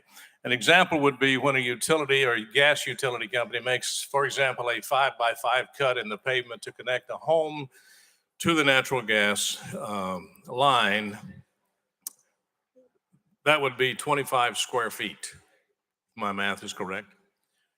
And some municipalities across Tennessee require a 200%, which would be 50 square feet repair. There are others who go far beyond that, and some even require the utility to pave an entire street for a 5x5 cut. This is unnecessary. It puts an entire heavily financial burden upon the ratepayers of the natural gas company. And so what this bill seeks to do is create a statewide standard of a 200% repair of the disturbed area in the street, which seems to be the standard of most utilities across the state of Tennessee. And with that, Mr. Speaker, I renew my motion. Chairman Howell renews his motion. Let the journal reflect. Representative McCallum is excused. Any discussion on the bill? Representative Clemens, you are recognized. Thank you, Mr. Speaker. And just for clarification, Mr. Sponsor, outside that 200% area that we're standardizing here, should the integrity of the infrastructure outside that area be compromised, this does not preclude the responsibility of that utility from repairing that as well, correct? Chairman Howell. Not at all. Thank you for the question. This bill does not relieve the company of ensuring that the integrity of the street is still there. And if any company had a desire to make sure the integrity was solid, it would be a gas company. Representative Clemens. Thank you, Mr. Speaker. Representative Warner. Thank you, Mr. Speaker, and thank you, sponsor, for bringing the bill. Does this just pertain to gas companies or this be water and sewer as well? Chairman Howe. It only affects the investor-owned gas companies, which are governed by the Tennessee Public Utility Commission. All of the other utilities, such as the co-ops, Volunteer Electric, which is my district, they're governed by their own board. They set their own policies. Municipal electrics, they have their own policies that they set. So this is just those utilities that are governed by the investors. Representative Warner. Is this a local bill or is this be statewide? Chairman Howe. This has statewide effect. Representative Warner. And one last question here. So if I understood you right, if it was 25 square feet that was disturbed or cut and messed up, they would go back with 200 square feet of repair? Chairman Howe. No, they would go back with a 200% repair, which would be 50 square feet. In other words, double the exposed area. Representative Warner. Thank you, sir. Thank you for the clarification. Speaker Pro Tem Marsh. Thank you, Mr. Speaker. I'll call previous question. Previous question be called. Is there objection? There's objection. We're on the board. All those in favor of previous question, vote aye when the bell rings. Those opposed, vote no.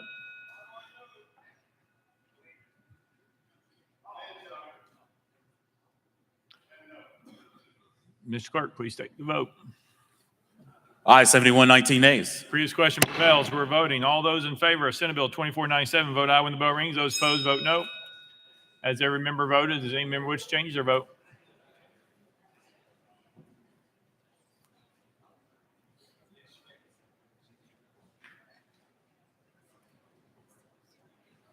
Mr. Clerk, please take the vote. Ayes 82, 6 nays, 3 present, unvoted. Senate Bill 2497 having received constitutional majority, I hereby declare passed by objection. Most reconsider table. Call next bill, Mr. Clerk. House Bill 2391 by Chairman Howell and others relative to the Board of Judicial Conduct. Chairman Howell, you're recognized. Thank you, Mr. Speaker. I move passage of House Bill 2931 on third and final consideration. Chairman Howell moves passage. Following second, Mr. Clerk, call it First Amendment. House Civil Justice Committee Amendment number 1. Vice Chairman Russell, you're recognized. Thank you, Mr. Speaker. This amendment makes changes to the bill. Move to adopt and defer to the sponsor for further explanation. Vice Chairman Russell moves adoption of Committee Amendment number 1. Properly seconded. Any discussion on the amendment? Seeing none, all those in favor of Committee Amendment number 1 say aye, aye. All those opposed say no. The ayes have it. You adopted. Next amendment, Mr. Clerk. Mr. Speaker, no further amendments. Chairman Howell, you're recognized. Thank you, Mr. Speaker. This is the Speaker's bill and comes from discovering that there is no paper trail that the Board of Judicial Conduct can refer to when a judge enters into a deferred discipline agreement with that board. In the past, there have been cases where a judge entered into a verbal agreement, a verbal discipline agreement with the Board of Judicial Review, and later, as the case moved forward, they denied that they had had agreed to a verbal agreement. And there was no paper trail to refer to, which put things in limbo. If passed, this bill would allow the board to require a judge who is under review for misconduct to sign an affidavit stating the judge consents to the recommendations of the investigative panel. And a signed agreement would then be an action taken before the filing of a formal charge against that judge. I'll renew my motion, Mr. Speaker. Chairman Howell renews his motion. Let the journal reflect. Representative Gillespie is excused. Representative Clemens, you're recognized. Thank you, Mr. Speaker. That was a very subtle sponsorship nod there. My question here is, I understand if the judge can consent to the recommendation of the investigative panel and do it freely and voluntarily, but what happens if that they disagree that the facts set forth in the recommendation of the affidavit are true? If they object to the fact of all those facts being true, is there an alternative? What happens to that judge at that time? Chairman Howell. My assumption would be that there is a process that the Judicial Board of Review would carry out just as they do now when there is no signed agreement. Chairman Clemens. Okay, thank you, Mr. Speaker. So I guess I'm lacking understanding, and possibly one of my colleagues can better explain it to me. If they've got to enter into this deferred discipline agreement, yet they don't agree that all the facts set forth in the affidavit are true, but they're willing to consent to the recommendations, or willing to consent to, freely and voluntarily, I'm a little concerned about, is there an alternative for them? Are they going to receive further punishment, or are they going to have to go through the process again? That's just what I'm seeking clarity on. Thank you. Chairman Howe. I believe the judge in that case would have their own attorney. There would be a hearing before the board, and the case would move forward in that manner.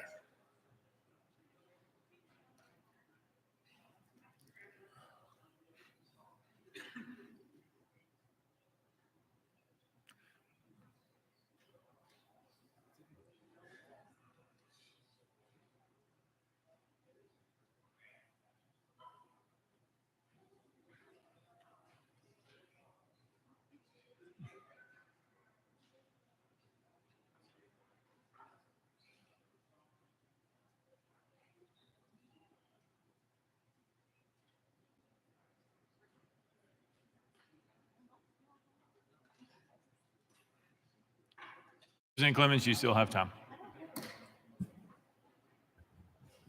Thank you, Mr. Speaker. I appreciate the clarification. Thank you. Any further discussion? Seeing none, any objection to the question? Seeing none, we're voting. All those in favor of House Bill 2931 as amended, vote aye when the bell rings. Those opposed, vote no.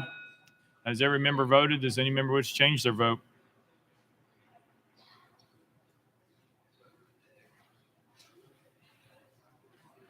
Mr. Clerk, please take the vote.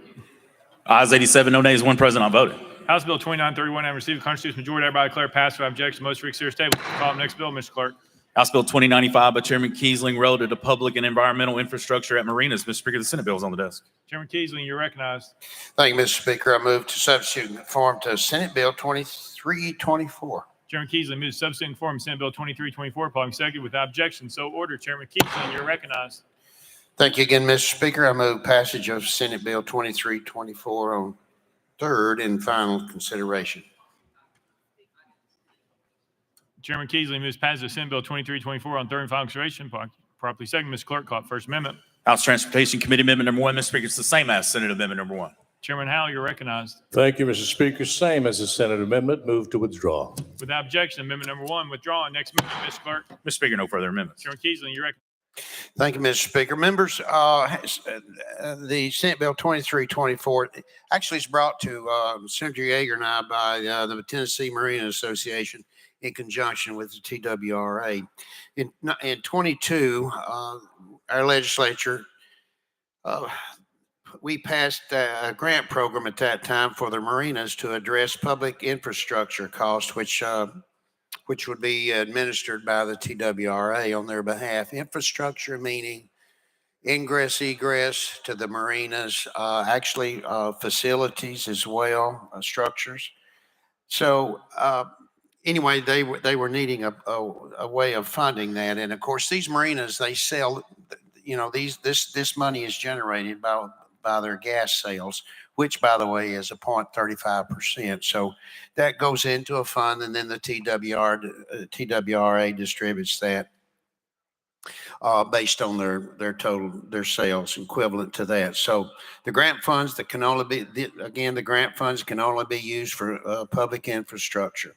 And this bill will allow these grants to be administered again based upon the gasoline. So with that, Mr. Speaker, I'll renew my motion.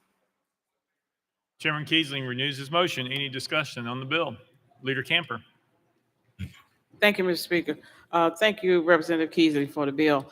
Does this increase the amount that they receive with the tax, with the gasoline sales that they're doing at the marinas?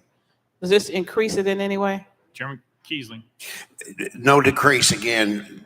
This percentage is a 0.35% of their sales, and it goes into this fund, which the TWRA then the marinas will in turn apply. There's a grant process. There is an application process. And again, it will be the amount of the grant would be based on that percentage of their gross sales in that. So.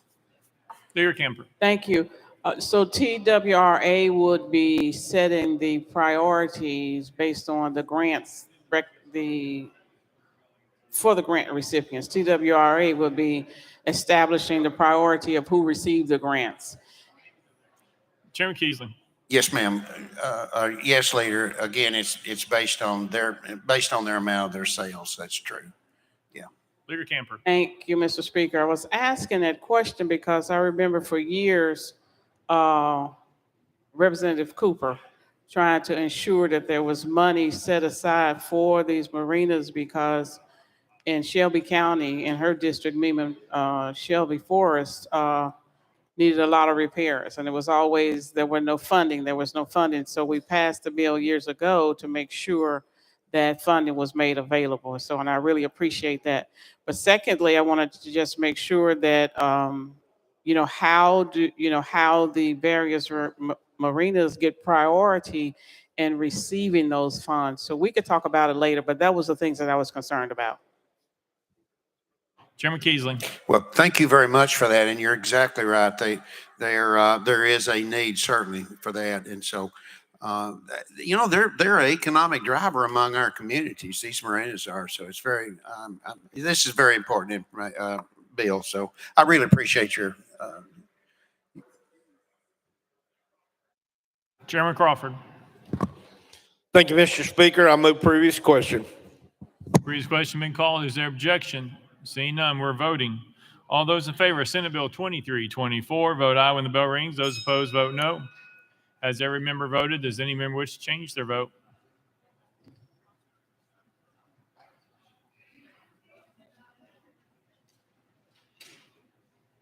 Mr. Clerk, please take the vote.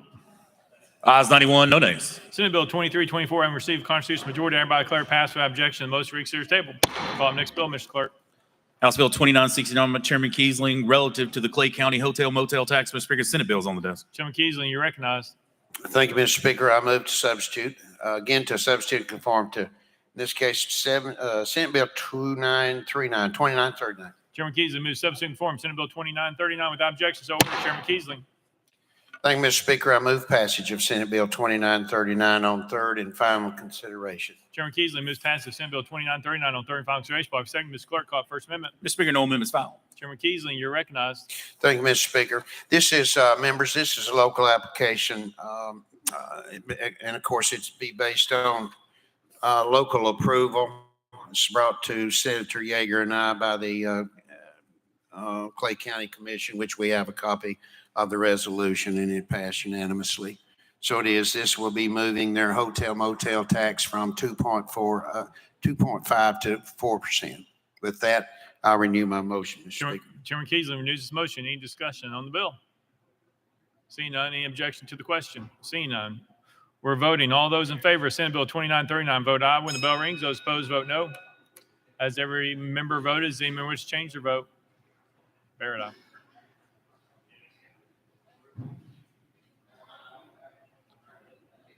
Mr. Clerk, please take the vote. Ayes 79, nays 6 present on voting. Senate Bill 2939 having received a constitutional majority, hereby declare passed without objection. Most reconsidered table. Call up next bill, Mr. Clerk. House Bill 2547 by Leader Lamberth and others relative to fuel product purchases. Mr. Speaker, the Senate bills on the desk. Leader Lamberth, you're recognized. Thank you, Mr. Speaker. I move to substitute and conform to Senate Bill 2432. Leader Lamberth moves substitute and form Senate Bill 2432. Properly second without objection. So ordered. Leader Lamberth. Thank you, Mr. Speaker. Move passage of Senate Bill 2432 on third and final consideration. Leader Lamberth moves passage of Senate Bill 2432 on third and final consideration. Properly second. Mr. Clerk, call up First Amendment. House Local Government Committee Amendment number 1. Mr. Speaker, it's the same as Senate Amendment number 1. Chairman Crawford, you're recognized. Thank you, Mr. Speaker. Same as Senate Amendment number 1. Move to withdraw. Without objection, Amendment number 1 withdrawn. Next amendment, Mr. Clerk. Mr. Speaker, no further amendments. Leader Lamberth, you're recognized.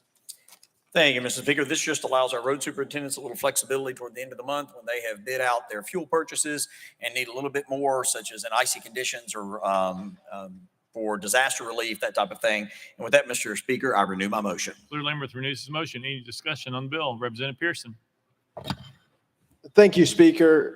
Sponsor, in section 1A, when it's talking about bulk amounts, you go down, it says products in the open market without public advertisement or competitive bidding, provided, however, such entity shall, whenever possible, obtain at least 3 documented quotes. My concern is that an individual, a single company could actually send in 3 different quotes and say, if you do this for a month, it'll be this much. You do it 6 months, this much. If you do this for a year, it'll be X amount of dollars. Is the legislative intent that it would be from 3 different companies? Personally, I want more bidding. I want there to be more opportunities for people to be able to access contracts and to get resources and funding when it comes to public dollars. And so just wanted to get that clarification here. Leader Lambert. That would ordinarily come from 3 different quotes to 3 different companies. Obviously, we don't get into who's subsidiary of what and which this company has a relationship with that or whatever, but the intent is for them to get 3 documented quotes from different sources. Representative Pearson. Thank you so much for that clarification. All right. Representative Hardaway. Thank you, Speaker. And Leader, so this bill will not interfere with any programs that might already be in place that would give opportunities for local businesses or small businesses. Leader Lambert. No, I can't see how it would affect that. Representative Hardaway. All right, thank you, sir. Representative Mitchell. Call question on the bill. Question's been called. Any objection? Seeing none, we're voting. All those in favor of Senate Bill 2432, vote aye when the bell rings. Those opposed, vote no. Has every member voted? Does any member wish to change their vote?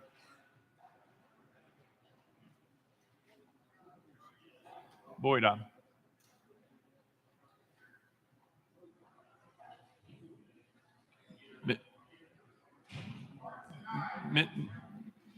Mr. Clerk, please take the vote. Ayes 87, no nays. Senate Bill 2432, having received constitutional majority, I hereby declare passed. Without objection, motion to reconsider is tabled. The journal reflect Representative Miller is excused. Representative Kumar, for what purpose? Thank you, Mr. Speaker. Slightly out of order, but I would like to acknowledge visiting students from South Haven Christian Church in Springfield. It's a place where they teach great academics and godly values. Make them welcome.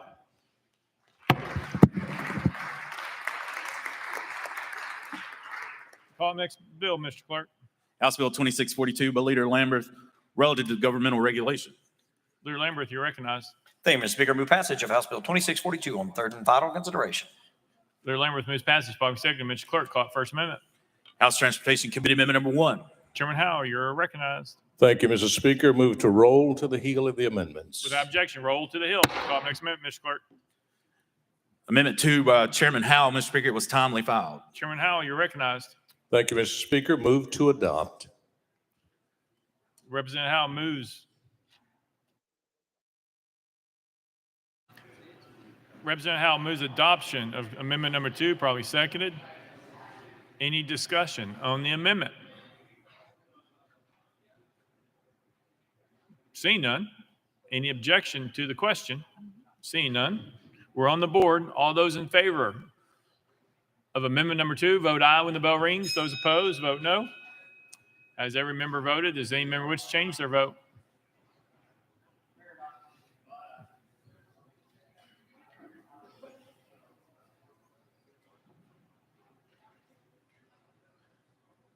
Mr. Clerk, please take the vote. Ayes 87, no nays. Amendment number 2 is adopted. Next amendment, Mr. Clerk. Mr. Speaker, that brings us back to the heel of the amendments, Transportation Committee Amendment number 1. Chairman Howell, you're recognized. Thank you, Mr. Speaker. Move to withdraw. Without objection, amendment number 1 withdrawn. Next amendment, Mr. Clerk. Mr. Speaker, no further amendments. Leader Lambert, you're recognized. Thank you, Mr. Speaker. Members, this bill as amended now basically just protects transportation licensure in this state. It's a property right. If you issue a license to someone anywhere in this state for a pedal tavern, for a party barge or bus or anything like that, I've never personally been on one of those, but there's a lot of folks that take advantage of them when they come in as tourists into our state. But we have local Tennesseans who invest their hard-earned money. Many times they take out loans. Some of them have taken out loans against their homes, and they get a license and they hire employees and they invest in that business because they're told they can do it. Well, we don't want those licenses to ever be taken away without cause. So this just says, look, if you're going to take somebody's license away that you've issued, you've got to have cause. So they have to have violated some ordinance or rule or something of that nature. You can't just do it for no cause at all. and then, or you could take it away if they're not using it. If for 6 months after the passage of this bill, somebody's not using one of these licenses, then it's dormant. That should be, it could be taken away. That's up to the local cities, but I would argue should be taken away at that point because it makes room for someone who might actually apply for that license and use it. With that explanation, Mr. Speaker, I renew my motion. Leader Lamberth renews his motion. Any discussion on the bill? Representative Pearson.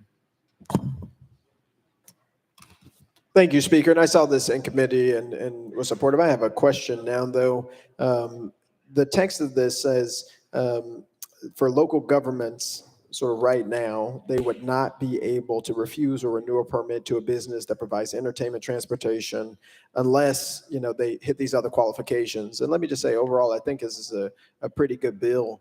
But are there any cases happening right now that you know of that would be impacted by this? Because it's saying that local governments, even if they are right now in the process of taking someone's permit, that wouldn't be able to happen as it's written, at least until this act takes effect. And then they have to follow these processes. And again, I am pro due process. I think we do need to have procedures for people to be able to repeal decisions, for people to be able to get their voices heard. And so I do like that part of this. But I am curious about a decision that's currently already being made and us interfering in that. So do you know of any of those cases happening now? Leader Lambert. I'm glad you think it's a pretty good bill. I think it's a pretty good bill too. I'm not aware of any particular actions that are pending. This isn't about any one, action or one license or one city. It's about kind of a growing area of conversation out there where you have cities that sometimes will issue a bunch of licenses, not really expecting what the effect might be, and then start talking about, seems like we have too many out there. And I have heard some of those conversations in some of our cities, and that should be thought about before you issue a license to someone, because that, again, that's a property interest. That's something that somebody has invested on and counted on. It shouldn't just be jerked away without due process. So it's not written for any particular instance. I don't know of anything right now that's happening. This is preventative to protect Tennesseans' property rights going forward. Representative Pearson. Thank you, Speaker. Thank you, sponsor, for answering the question. Any further discussion?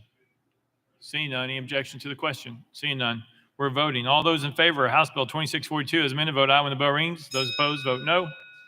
As every member voted, does any member wish to change their vote?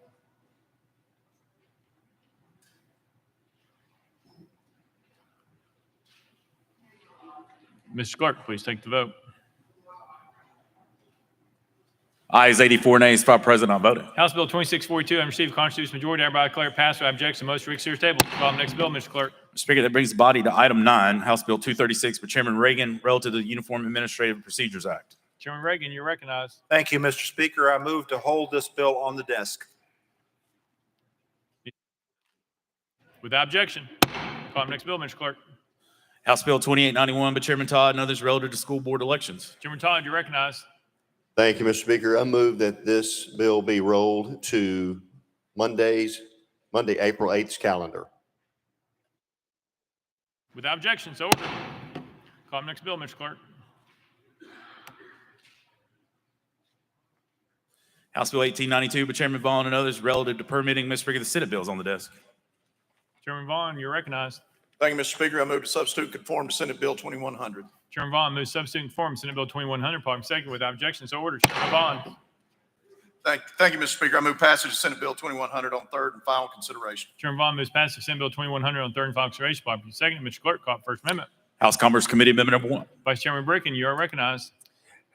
Thank you, Mr. Speaker. Move to adopt and defer to the sponsor for a further explanation. Vice Chairman Bricken moves adoption of Committee House Amendment number 1. Properly seconded. Any discussion on the amendment? Seeing none. All those in favor of adopting Committee Amendment number 1 say aye. Aye. All those opposed say no. The ayes have it. Adopted. Next amendment, Mr. Clerk. Mr. Speaker, no further amendments. Chairman Vaughn, you're recognized. Thank you, Mr. Speaker. This bill deals with third-party permitting and inspections under the jurisdiction of the Department of Commerce and Insurance, as well as Environment and Conservation. It allows certified independent third-party reviews and inspections by licensed qualified professionals, helping to reduce backlog and safely streamlining the process of building in Tennessee. I'll be happy to take questions, and I renew my motion, sir. Chairman Vaughn renews this motion. Any discussion on the bill? Representative Williams, you're recognized. Yes, Mr. Speaker, I appreciate that. I just was sitting here wondering, have you guys ever thought of starring in a movie called Triplets? All right. Representative Pearson, you're recognized. Thank you. Now to talk about the bill, and to be on topic here, one of the things that this does is remove the requirement that a local jurisdiction that accepts an electrical engineer inspection by a registered inspector must maintain a record of an inspection performed by an engineer for no less than 3 audit years. Is that reducing the amount of time that these audits are going to be available, or is that ensuring that they're going to be for 3 years? Reading this bill, I learned a lot, and so I got just a few questions. But is this reducing the amount of time that we have to have that information, or the entity would have access to that information, or keeping it or extending it beyond 3 years? Chairman Vaughn. Thank you. I'm disappointed. I thought you were going to ask if there was a sign-on sheet available. I had one over here in case you wanted to sign on. Right now, it's up to individual jurisdictions on how long they keep the records. What we're doing is we're establishing a standard for in case a third party someone decides to participate using a third party review, then this does dictate that the mandatory requirement is a minimum of 3 years. Representative Pearson. Thank you. Two sort of big phrases I think that are in this legislation that I just want to get a little more clarification on is the third party water resources engineer and the third party plans examiner.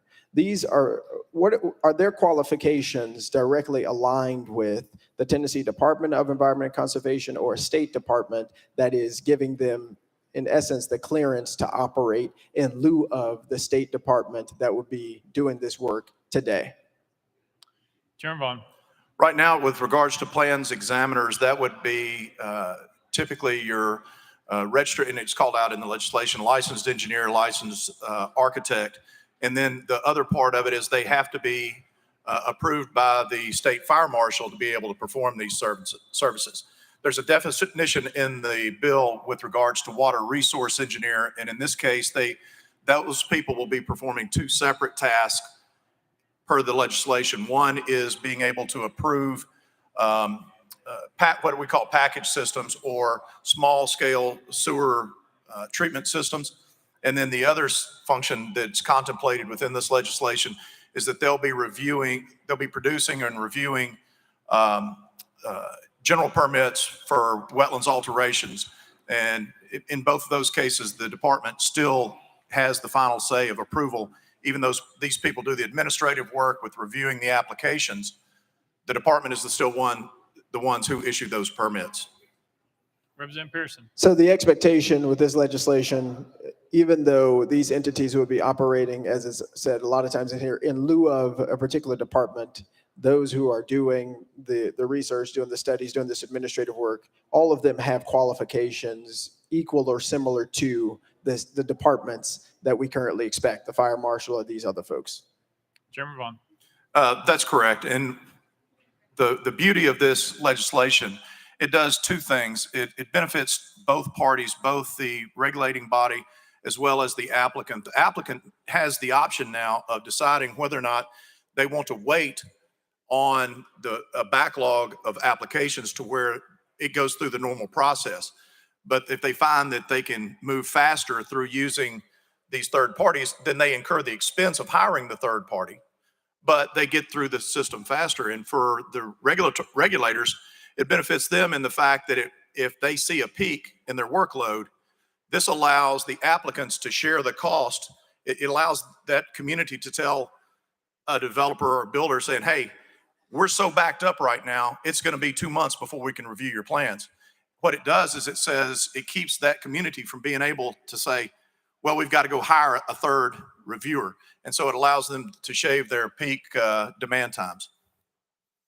Representative Pearson. This last thing, have in your conversations with the fire marshals, are they supportive and TDEC supportive of this? Chairman Vaughn. Yes, sir, they are. Representative Pearson. Thank you so much. Representative Warner. Thank you, Mr. Speaker, and thank you, Chairman Vaughn, for bringing this bill. I think it's a great idea. Just a little bit of clarification. I'm going to give you an example and see if this example would fall under your bill. Let's say I'm putting in a subdivision in the city of Chapel Hill, and I put in 1,000 foot of water line and 1,000 foot of sewer. Am I able to go straight to that third party and request a third party inspection, or do I have to go to the city and get permission from the city to use the third party.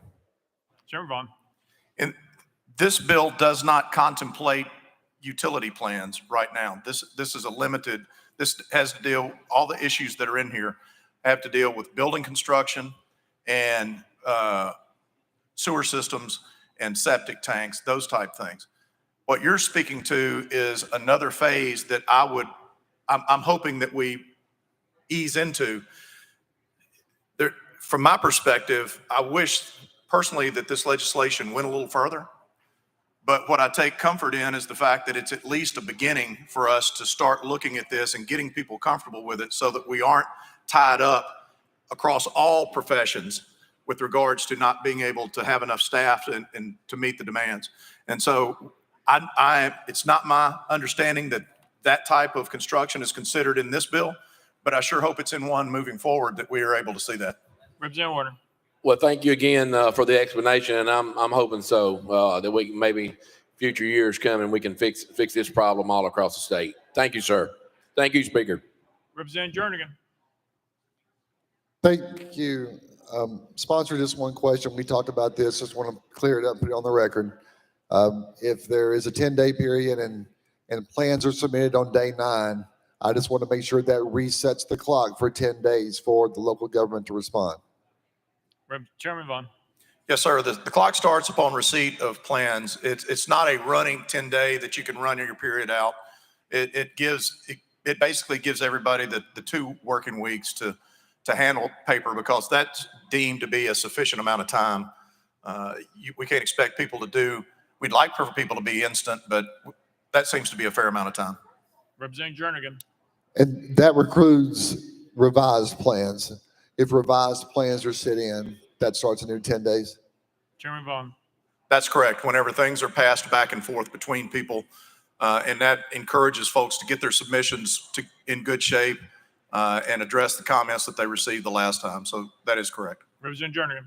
Thank you, Chairman. Just want to get that on the record. Representative Mitchell. Question on the bill, Mr. Question's Speaker. been called. Any objection? Seeing none, we're voting.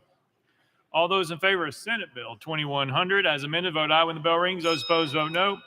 Has every member voted? Does any member wish to change their vote?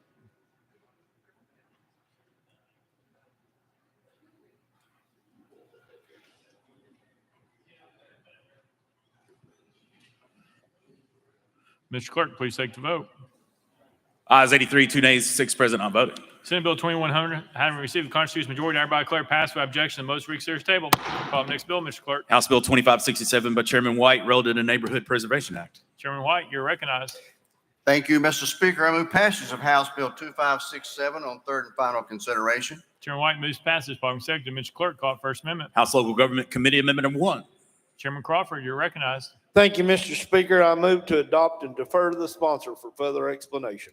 Chairman Crawford moves adoption of amendment number 1, probably seconded. Any discussion on the amendment? Seeing none. All those in favor of committee amendment number 1 say aye. Aye. All those opposed say no. The ayes have it. You adopted.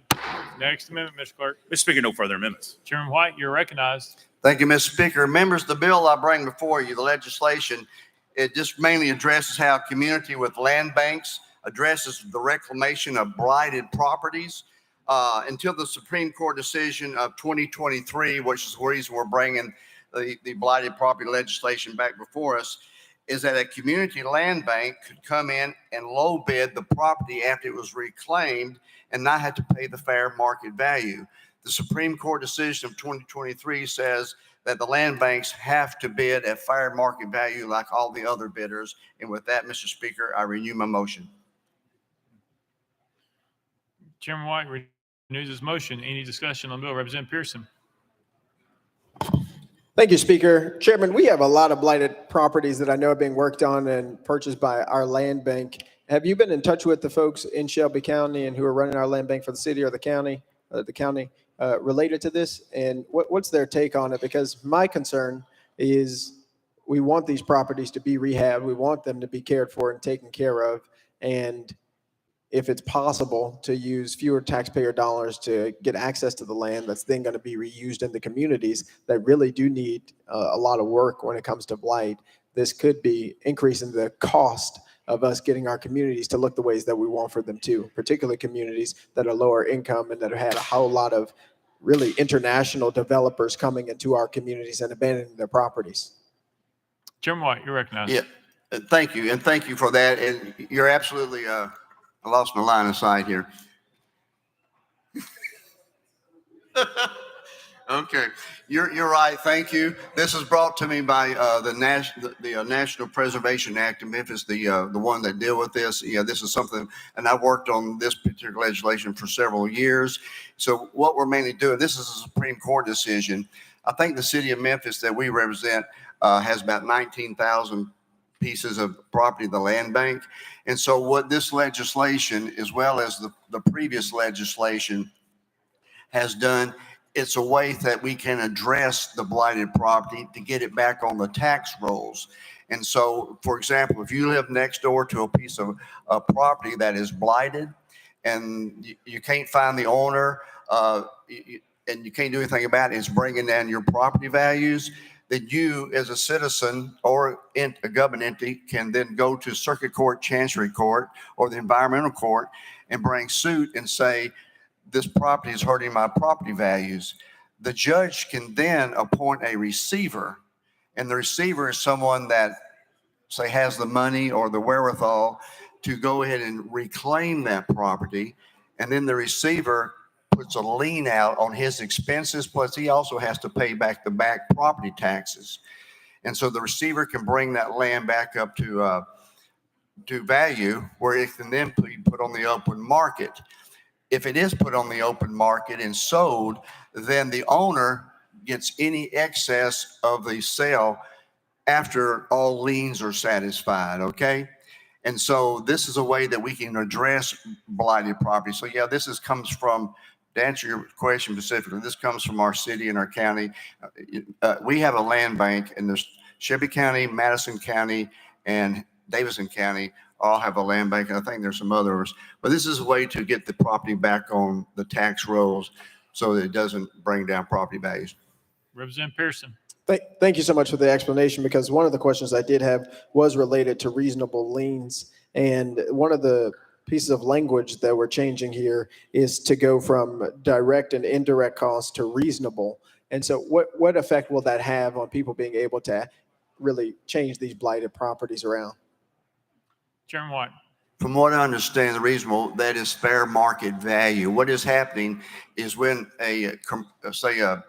someone wants to come in and then reclaim it, and if it's put up for sale, the land bank, before the Supreme Court decision last year, said they could come in and low bid and it would go into the government land bank. Says the Supreme Court said, no, they got to bid at fair market value like everyone else.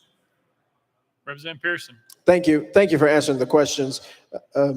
Sponsor, my fear is that this will decrease the amount of properties that our city or county really starts to work on that are blighted. And while I understand, and I have to go look at the Supreme Court decision that you're articulating right now, I think being able to access more properties and having our counties or cities to be able to have access to more properties and pay for them is like really important. And while I understand the market value and wanting for that to be the case, in some of these cases, people aren't bidding at all. And so that could just take a whole lot of money from our city and our county. So I appreciate you explaining it, though, because I know blight is a significant issue in our district, in my district, and in our county as well. Thank you. Representative Parkinson. Thank you, Mr. Speaker, and thank you, Chairman White. I think I like your bill. I think so. My question is somewhat about timing and some other things. So under this legislation, does an individual have to live within the proximity of the blighted property in order to do these things, or can anybody just come along and say, hey, that property is blighted, I'm going to file a chancery court, start dumping some money into it and take that property? Chairman White. I understand you do not have the proximity, but if you have a piece of property that's bringing down property values and it needs to be addressed, and that's the problem. A lot of times we cannot either find the owner is absent, and you go through months and years, a lot of times looking for the property owner, and you can't find it. So this gives a remedy whereby someone can file suit, whether it be a government entity or an individual, an impacted party, and say, this is bringing down the property values, whatever. And so then they can bring suit to one of those courts I told you about. So no, it doesn't have to be in the proximity as well as I understand. Representative Parkinson. Yeah, thank you for that. And I like the idea. Here's my only concern is you got a lot of these hedge fund owners coming in, buying up a lot of the inventory in the Memphis market and other markets and causing this false inflation on rents. And so if a hedge fund owner owns this rental property right next door to this other blighted property, they can possibly then go in and secure this property away from the possibility of some local owner or local person coming in and purchasing this property. And so I understand where you're going with the bill. I'm going to vote for the bill. My only concern is this is going to those folks that got these bundles of money to go in and buy all these portfolios in every market, right, are going to come in and take advantage of this law and wrest it away from any local people that may, have an opportunity to do it themselves. And so are there any safeguards in there related to that? Chairman White. Yes, sir. I believe there is. Now, one thing this is in past law, not what I'm trying to do, particularly in this bill. Once it's been reclaimed, now and if it is sold, if they cannot find the owner or she or he is unable to reclaim the property, then the property goes back to them if they will then, come back in. Or if the property is sold, they get the excess value after the lien. So there's a long process to protect the property owner. Now, to address exactly what you're saying, I understand. But for example, in our community, we have 19,000 partials in the land bank. Those are off the tax roll. This is a way to get them back on the tax roll to make them profitable for our community.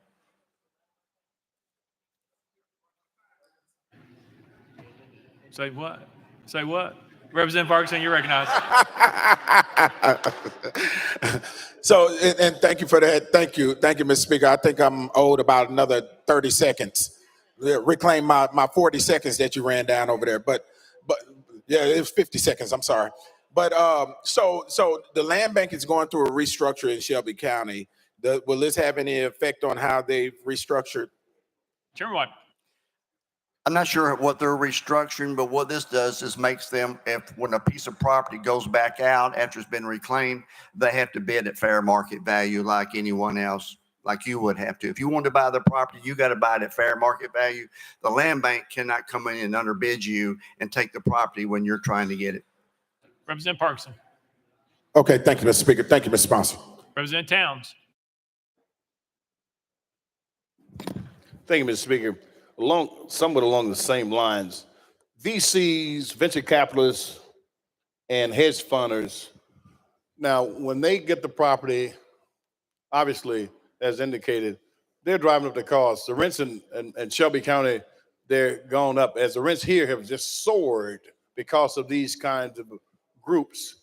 Do we have any, and I know the property needs to be reclaimed as it relates to our tax roll, because that could diminish our resources by millions of dollars, no question about it. But do we have any protections where if they're renting those properties to people that they can't be excessive rents? Is there anything in the bill that would address that? Chairman White. From what I understand, if I understand your question, I think you're getting a little bit out of the scope of the limitations of this bill, is that we're talking about blighted property that it's been abandoned, it's got dilapidating buildings. We're trying to reclaim that to get it back on the tax roll. And the way we do that is, and so I think you may be getting a little bit out of the scope of this bill. I don't know exactly how to answer your question on that part. Representative Towns. This is after, I'm at the point where it has been reclaimed, they've been fixed up. I'm at that point, and they're put back on the rolls. That's where I am, not prior to the reclamation. So do we have any, at this point, any protection that the rents cannot be excessive, so the people that we're trying to ensure that have some place to live can afford it? And we may or may not, but that's something to look at. Okay, let's go to this next question. Representative, let's say the property is reclaimed, it's at that point, and you own the property. Now your financial situation has gotten better. how do you redeem your property, go back and get your property? Chairman White. Yes, if it has gone through the court system, and the court system has appointed a receiver to reclaim the property, after it's reclaimed, the owner has the right to come back in, and they can pay the back taxes. They can pay the receiver his lien back, and they can retain ownership of the property. Representative Towns. Very good. Now, in reclaiming the property, how much time does it have to be dormant before a VC or whomever can come in and start working with that property? Probably been off the books for a year, 2 years, 6 months. How much time? Is there a window of time that we have to be concerned with? Chairman White. Thank you. I am not sure to answer that question because you're talking about after it's been reclaimed and it's been put back on the tax rolls. Representative Towns. Really what I'm talking about is before it's reclaimed. In other words, before it's reclaimed, how much time has elapsed before I can come in as an investor and reclaim the property? 3 months, 6 months, a year, 2 years, or what? Chairman White. I think I read somewhere it is 90 days, but I'm not sure. I think you're a little bit off the scope of this bill, so I don't really have the answer to that. Representative Towns. I think that's very critical. 90 days would be an extremely short window because of the markets. I mean, your financial lot can change because the economy ebbs and flows. It may change in 9 months and you can go and do what you need to do to your property. But if it's gone, you can't do it. 3 months is just a shallow window for anybody that has property. Chairman White. Thank you. I better not speak on something that I'm not aware of on that. Representative Towns. And I appreciate that, but we need to know. And I'd like to also, for you, when you're doing the research, we have a squatter problem sometimes too. How does that impact what you're doing?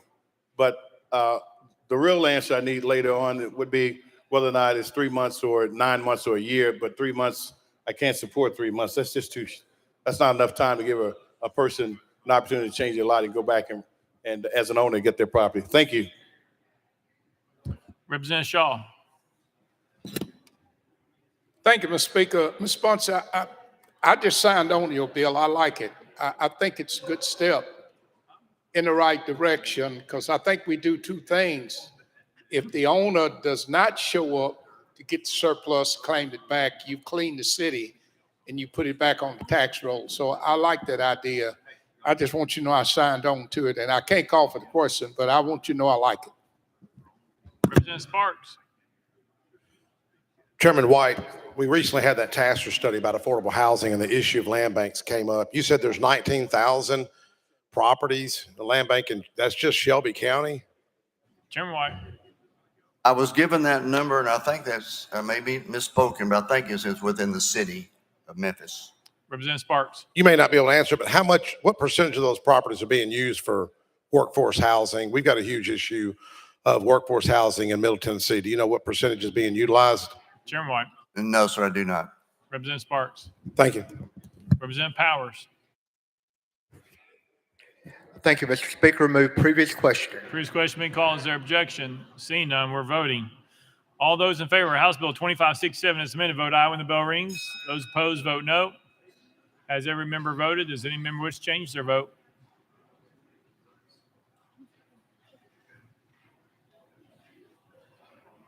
Mr. Clerk, please take the vote. Ayes 83, 5 nays, 1 present, not voted.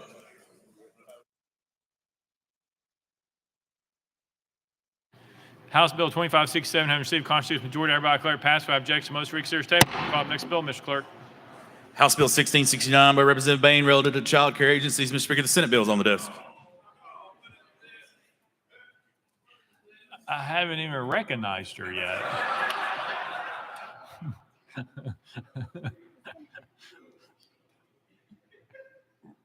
Representative Bain, you're recognized. Call up the next bill, Mr. Clerk.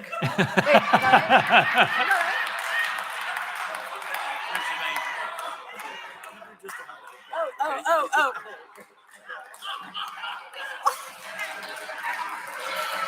I'm trying.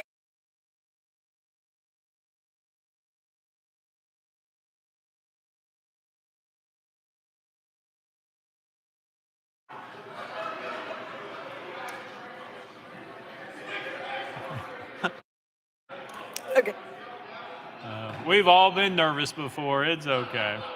Representative Bain, you're recognized. Thank you, Mr. Speaker. I move to substitute and conform to Senate Bill 1759. Representative Bain moves substitute and conform to Senate Bill 1759, probably second without objection. So ordered. Representative Bain.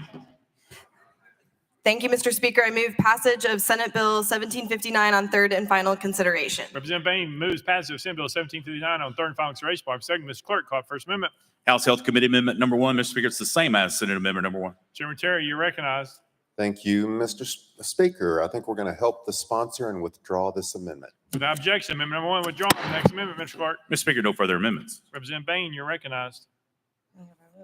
Okay. Thank you, Mr. Speaker. My predecessor, the late Representative Beck, always said that the best kind of bill is the bill brought to you by your constituents, and this bill was brought to me by a constituent. House Bill 1669, the Daycare Closing Notice Bill, stipulates that daycare facilities regulated by DHS must give notice as early as practicable to parents and guardians of enrolled and waitlisted children before permanently closing their doors. The lack of accountable daycare is a problem for Tennessee families. My constituents Tyler and Kelsey Brasher from Donaldson struggled to find daycare after being on a wait list for 10 months when the daycare suddenly closed and they were left without any options. I've heard from families with children in daycare across the state, and this is an immediate issue that requires our attention. I ask you to vote for this bill to provide parents with an immediate solution. And finally, I want to thank Chairman Hawk and Chairman Terry for their technical assistance and support on this bill. And with that, I renew my motion. Don't know about that. Representative Bain renews her motion. Any discussion on the bill? Chairman Clemens, you're recognized. Thank you, Mr. Speaker, and let me go ahead and apologize before my colleagues take the microphones. Is this your first bill? Representative Bain. Yes, Chairman Clemens, it is. Chairman Clemens. Well, thank you. We're glad to have you here. And so I was reading this piece of legislation, and I think we're all aware that you're one of our younger members. Is that correct? Representative Bain. Yes. Chairman Clemens. Thank you, Mr. Speaker. So here in Section 1, subsection B, it says that prior to permanent closure, we must provide written notice before the closure of any child care facility, I believe. Is that correct? Representative Bain. Yes. Chairman Clemens. Does that require this body to provide Julianne notice before we adjourn sine die this year? Representative Bain. That's my mother, and I would hope so, yes. Chairman Clemens. Well, in interest of all other matters, the maturity of this body has been questioned before, such as that of Representative Ritchie. So I just thought I'd have to get that plug in there, and I'll now hand it over to my colleagues. Thank you and congratulations. Representative Love. Thank you, Mr. Chairman. Representative Bain, how long is the average wait list at a daycare that you're trying to keep from being permanently closed? Representative Bain.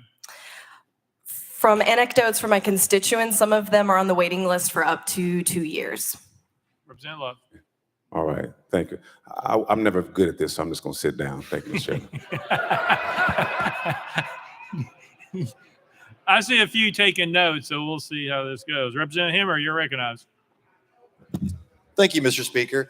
From looking at the bill, I was curious if my child was enrolled in the school but is not paying tuition and was there from less than 90 days, would I be notified?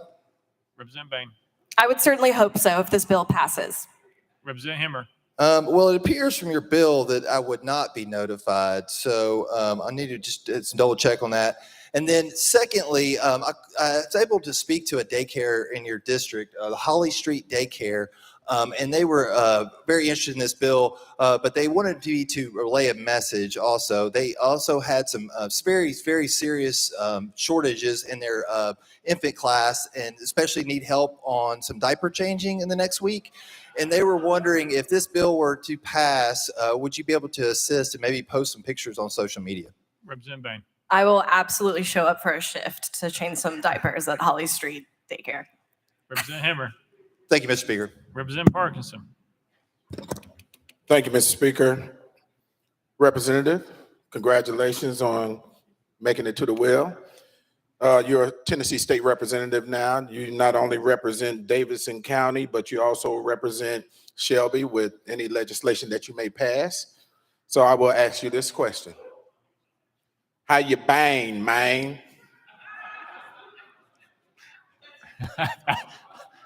I don't know. Representative Bain? I renew my motion. Representative Parkinson. Thank you and congratulations. I won't go too hard on you. Thank you. Representative Powell. Thank you, Mr. Speaker. First of all, I think there's a general rule when a freshman has a bill, another freshman's not supposed to haze them. So we might have to hit Representative Himmer back next time he's got a bill up. But my pantry is pretty empty, my refrigerator. So I'm really excited that this bill, you're going to remove the grocery tax. So I'll be able to go buy groceries and save some money, because that's what this bill is, right? Representative Bain. Unfortunately, no, but I look forward to passing that in the budget fight. Representative Powell. Well, I'll look forward to that as well. And a serious note, this is a very important issue, dealing with child care. And unfortunately, that has continued to grow in cost and risen for a lot of working families. So you should be commended for making this your first bill.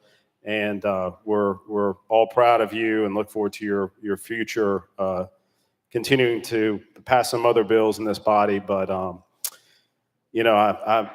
guess I won't be grocery shopping today. I'll have to hold off and save my money. But thanks and congratulations on your first bill. Representative Barrett. Thank you, Mr. Speaker. Sponsor, I'm not rising today to haze you. I'm actually wanting to give you a little congratulations for just nudging out and beating my good friend Representative Ritchie to the well for the first time.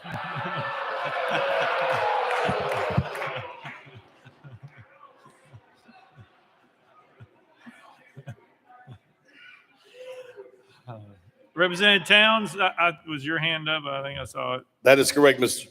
Chairman, Mr. Speaker. Representative, I did hear this was your first bill. Are you tiptoeing at the well or are you using the step ladder? Representative Bain. I renew my motion. Representative Towns. I'm not sure on the bill. Is this Bill 13 on the calendar? Representative Bain. Yes, it is. Representative Towns. Would you like for me to roll this bill to the hill? Representative Bain. No, thank you, because my mom has to drive back to Knoxville, but thank you. Representative Towns. Congratulations on your first bill. We look forward to passing it for you. Representative Hardaway.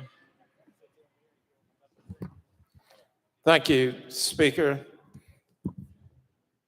And I'm not going to harass you, ma'am.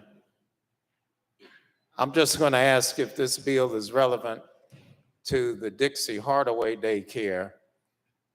If we decide that we're not coming one day, do we have to give notice so somebody else can babysit Richie?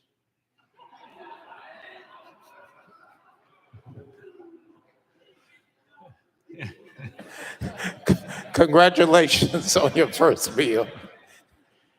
Representative Mitchell, please save us. Mr. Speaker, I call previous question. Previous question's been called. All right, without objection, we're voting. All the members in favor of Senate Bill 1759 vote aye when the bell rings. Those opposed vote no. As every member voted, the same member wishes to change their vote.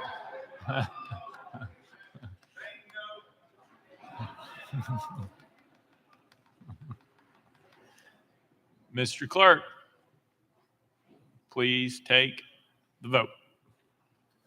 Ayes 82, 7 nays, 2 present, not voting. Senate Bill 1759 having received constitutional majority, hereby declare passed without objection. Most read series table.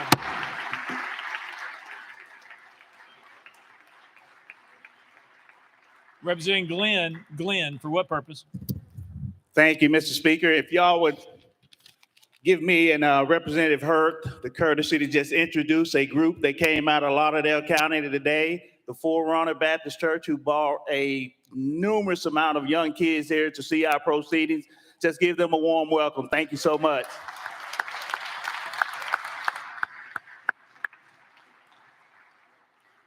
Call up the next bill, Mr. Clerk. Mr. Speaker, Senate Bill 517 by Representative Jernigan relative to motor vehicles. Representative Jernigan, you're recognized. Call up the next bill, Mr. Clerk. That's Mr. Clerk. That's what. Representative Jernigan, you're recognized. Thank you, Mr. Speaker. I move passage of Senate Bill 517 on third and final consideration. Representative Jernigan moves passage of Senate Bill 517 on third and final consideration. Second, Mr. Clerk, call First Amendment. House Amendment 2 by Representative Powell. Mr. Speaker, it was timely filed. Representative Powell, you're recognized. Thank you, Mr. Speaker. Members and colleagues and sponsor, I hope you'll consider this a friendly amendment. So this amendment simply renames this piece of legislation the Representative Darren Jernigan Act. And I want to tell you why I think this is really important. Representative Jernigan, I was reading a little article about you, and of course, we're seatmates, so we know quite a bit about each other, but it was talking about your accident that you were in. And it said, you said, I choose to believe I'm more than the broken body people see.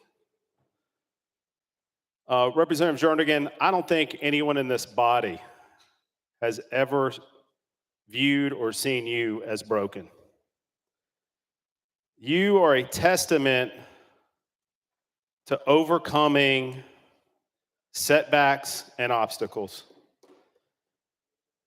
You know, I have people sometimes will see me on camera and say, who's that sitting next to you in that electric wheelchair? And I'm like, what are you talking about? And many of us oftentimes forget that, you have overcome so much, and we don't see you that way. You are a true testament to what any human being can accomplish in life.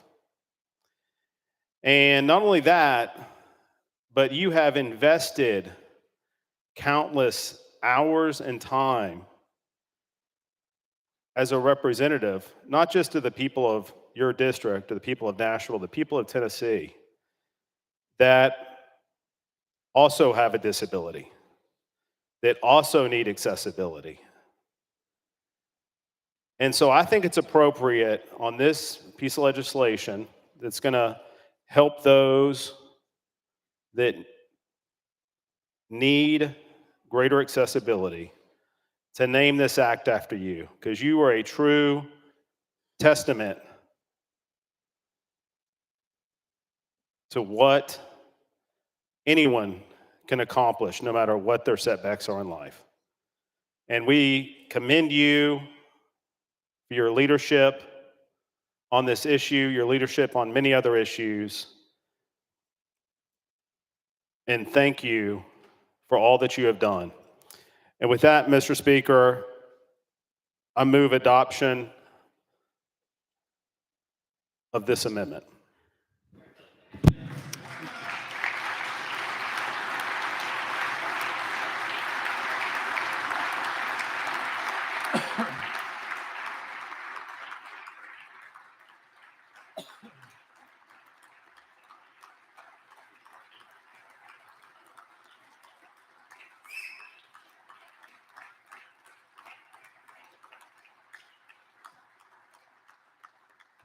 Representative Powell moves adoption of amendment number 2, properly seconded. Any discussion on the amendment? Chairman Clemens.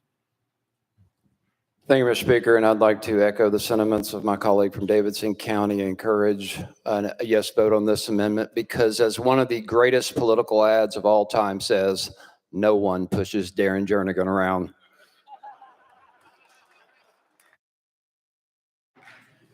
Any further discussion on the amendment? Seeing none, we're voting. All in favor of amendment number 2, say aye. Aye. All those opposed say no. The ayes have it. You adopted. Next amendment, Mr. Clerk. Mr. Speaker, no further amendments. Representative Jernigan, you are recognized. But Representative Powell, thank you for the amendment. It's very humbling, and I'm grateful for the recognition. It's not something I typically want to seek. I will say that everyone knows or has a family member with a disability, and this is what we're talking about here. And when I encounter those folks, and I will tell them when they ask, how can I or be where you're at, or how can I overcome something? And I usually just tell them one line, and I'll say that, yes, I possess a disability, but it does not possess me. And so I make that.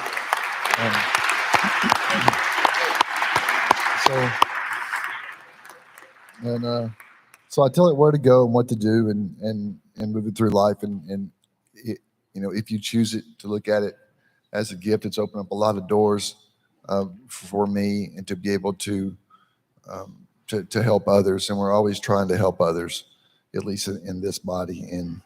And so I'm grateful for the amendment. It's not lost to me. You're a great seatmate, and I have so many relationships that I've made over the past 12 years, and I can have stories on everyone that are good, positive stories, and the pictures involved. But I'll just briefly move on to my bill, because it's one of the more important ones, and we've passed a lot of these over the years since I've been here, and some that weren't needed to be a bill just to bring awareness, and some have passed. One of my the ones I'm more proud of is I see every day, and I see the state license plate that has a different symbol on it, and I get comments on that all the time about how that it makes them feel like they're moving forward, and that makes me feel good too.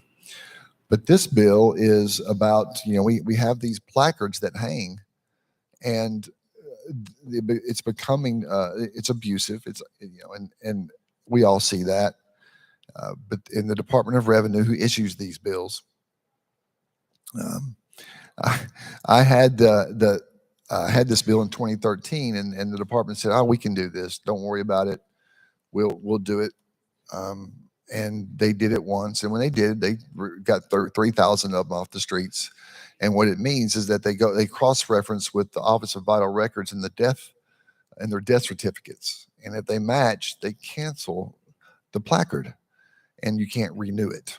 And that's how they got them off. But fast forward, I called earlier this year, actually earlier this year, I called about a month ago, and I said, "What's the numbers?" And they hadn't done it in 3 years. And I said, "Well," and it was late, and the speaker was gracious enough to give me a caption bill that was out there, and so I took that over. We put that amendment on there at the last minute, and Sam and Dan were very gracious to help me get it through. So it's very important. Those little things. Now I'm not leaving. I'm going to be back to talk about these issues in the future with my friends. But with that, Mr. Speaker, I'll renew my motion. Representative Jernigan renews his motion. Any discussion on the bill? Leader Camper. Thank you, Mr. Speaker. Mr. Speaker, I make a motion that all those voted in affirmative be added as co-prime sponsors on the bill.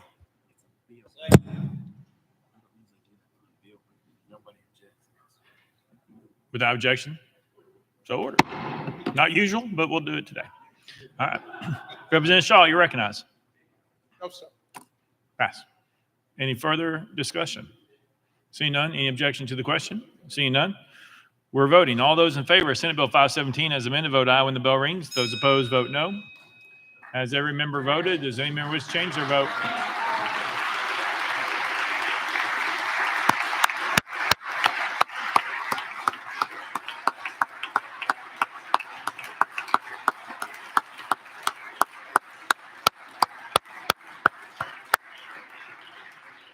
Mr. Clerk, please take the vote.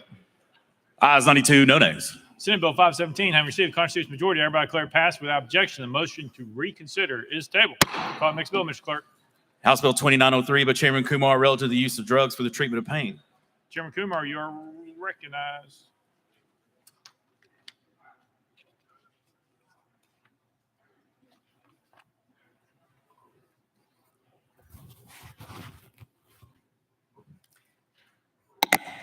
Thank you, Mr. Speaker.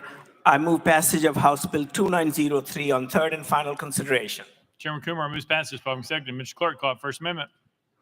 House Insurance Committee Amendment number 1. Vice Chairman Martin, you are recognized. Thank you, Mr. Speaker. This amendment rewrites the bill. Move to adopt and defer to the sponsor for further explanation. Vice Chairman Martin moves adoption. Committee Amendment number 1, probably seconded. Any discussion on the amendment? Seeing none. All those in favor of Committee Amendment number 1 say aye. Aye. All those opposed say no. The ayes have it. You adopted the next amendment, Mr. Clerk. House Insurance Committee Amendment number 2. Vice Chairman Martin, you're recognized. Thank you, Mr. Speaker. Move to adopt. Vice Chairman Martin moves adoption of Committee Amendment number 2. Properly seconded. Any discussion on the amendment? Seeing none. All those in favor of Committee number 2 say aye. Aye. All those opposed say no. The ayes have it. You adopted the next amendment, Mr. Clerk. Mr. Speaker, no further amendments. Chairman Kumar, you're recognized. Thank you, Mr. Speaker. Members, House Bill 2903 as amended requires that if an FDA-approved non-opioid medication is available for pain relief, the Department of Care in developing their preferred drug listing shall give equal considerations to the non-opioid medication also. Mr. Speaker, I renew my motion. Chairman Kumar renews his motion. Any discussion on the bill? Representative Pearson, you're recognized. Thanks, Speaker. And sponsor, I learned recently about this group, the Sackler family, and it was related to Purdue Pharma, and now I think it's called Mundi Pharma or Mundi Pharma, and they led one of the largest sort of epidemics and deaths in the country with opioids. And is this legislation seeking to reduce the amount of opioids that are being prescribed to our constituents? Because I know in a lot of rural areas in particular, the opioid epidemic has been really severe. Is this seeking to address that in any way? Chairman Kumar. Thank you, Mr. Speaker. Yes, Mr. Representative, we have gone through an opioid epidemic that played havoc on many lives and many people. And this is an effort to avoid prescription of opioids when possible. Thank you. Representative Pearson. Thank you so much. I completely agree that we don't want this epidemic to continue, and helping it to abate in any way that we can is really important. And so I'll be supporting this legislation and encourage everyone else to too. Thank you for answering the question, sponsor and speaker. Thank you. Any further discussion? Seeing none, any objection to the question? Seeing none, we're voting. All those in favor of House Bill 2903 as amended, vote aye when the bell rings. Those opposed, vote no. As every member voted, does any member wish to change their vote?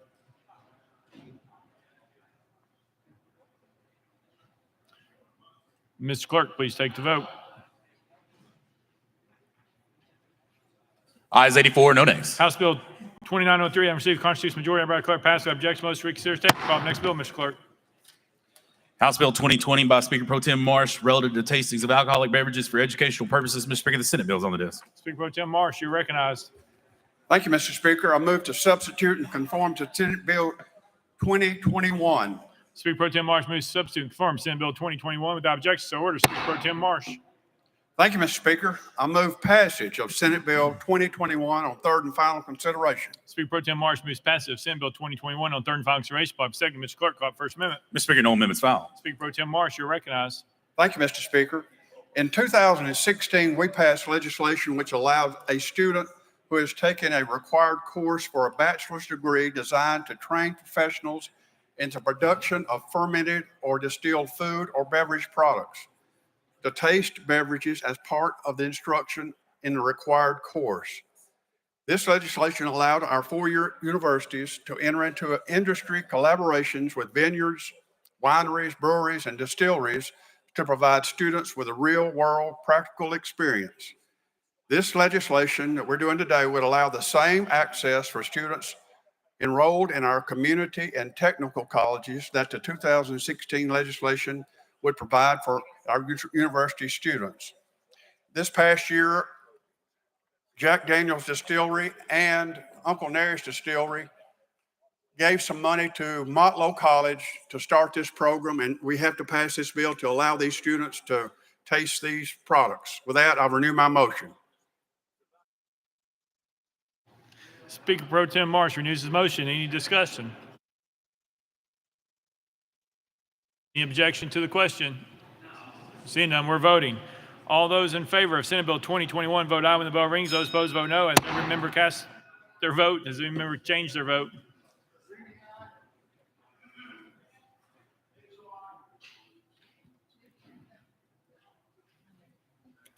Mr. Clerk, please take the vote.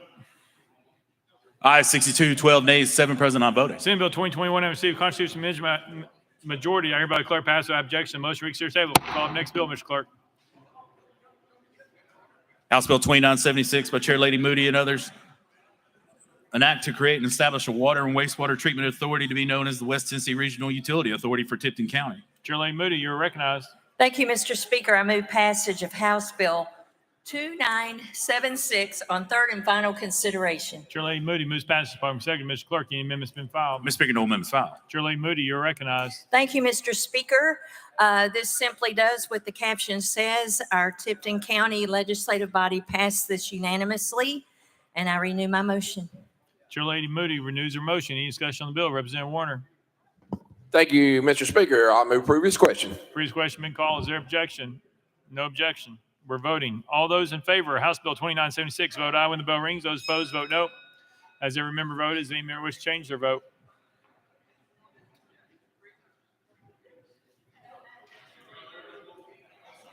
Mr. Clerk, please take the vote.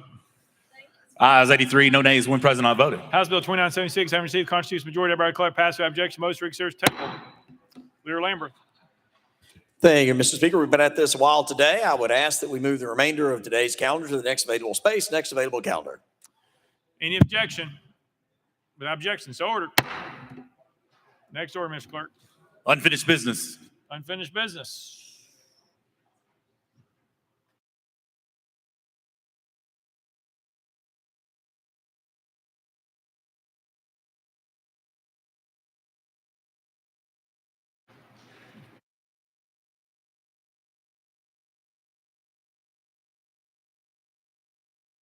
Mr. Clerk. Mr. Speaker, we have some messages from the Senate. Mr. Speaker, I'm directed to return to the House Bill 1692, substituted for Senate bill on same subject amendment passed by the Senate. Monday's message calendar. Mr. Clerk. Mr. Speaker, I'm directed to return to the House Bill 2100, substituted for the Senate bill on the same subject amendment passed by the Senate. Monday's message calendar. Mr. Clerk. Mr. Speaker, I'm directed to return to the House Bill 334, substituted for Senate bill on the same subject amendment passed by the Senate. Monday's message calendar. Mr. Clerk. Mr. Speaker, I'm directed to return to the House Bill 2119, substituted for the Senate bill on the same subject amendment passed by the Senate. Monday's message calendar. Mr. Clerk. Mr. Speaker, I'm directed to return to the House Bill 2075, substituted for the Senate bill on the same subject amendment passed by the Senate. Monday's message calendar. Mr. Clerk. Message from the Senate. Mr. Speaker, I'm directed to return to the House Bill 2163, substituted for the Senate bill on the same subject amended and passed by the Senate. Monday's message calendar. Leader Lambert, you're recognized. Thank you, Mr. Speaker. After consulting with the minority leader and chairman, I move that House Bills 2165, 2625, 1831, 2028, 2851, 1914, 2024, 2784, 390, 2487, 1634, 2381, 2219, and 2224 be heard in the Education Administration Committee next week. You've heard the motion. Any objections? Without objection, so Leader Lambert. Thank you, Mr. Speaker. I move that House Bills 1934 be heard in the Criminal Subcommittee next week. You've heard the motion. Any objections? Without objection, so ordered. Leader Lambert, you're recognized. Thank you, Mr. Speaker. I move that the rules be suspended for immediate consideration of SJR number 924. Mr. Clerk, please read the caption. Senate Joint Resolution 924 by Leader Lambert, the resolution to designate March 2024 as Certified Government Financial Manager Month in Tennessee. You've heard the motion. Any objections? Without objection, the rules are suspended. Leader Lambert. Thank you, Mr. Speaker. Move to concur in SJR number 924. Leader Lambert moves to concur in Senate Joint Resolution 924, probably seconded. Any objection to the question? Seeing none. All those in favor say aye. Aye. All those opposed say no. The ayes have it. I declare concurred without objection. Most reconsider table. Any further unfinished business? Next order, Mr. Clerk. Announcements. Announcements. Chairman Russell. Thank you, Mr. Speaker. Members, there's been a change in next week's schedule. Civil Justice Subcommittee will meet in House Hearing Room number 3 on April the 2nd at 9 a.m. And then Civil Full will meet in House Hearing Room number 3 on April 2nd at 11 a.m. Thank you. Chairman White. Thank you, Mr. Speaker. Members, those of you on the House Education Administration Committee, next Wednesday, we're going to roll back 30 minutes. We'll start at 12:30 and not 1, 12:30 next Wednesday for the House Education Administration. Chairman Williams.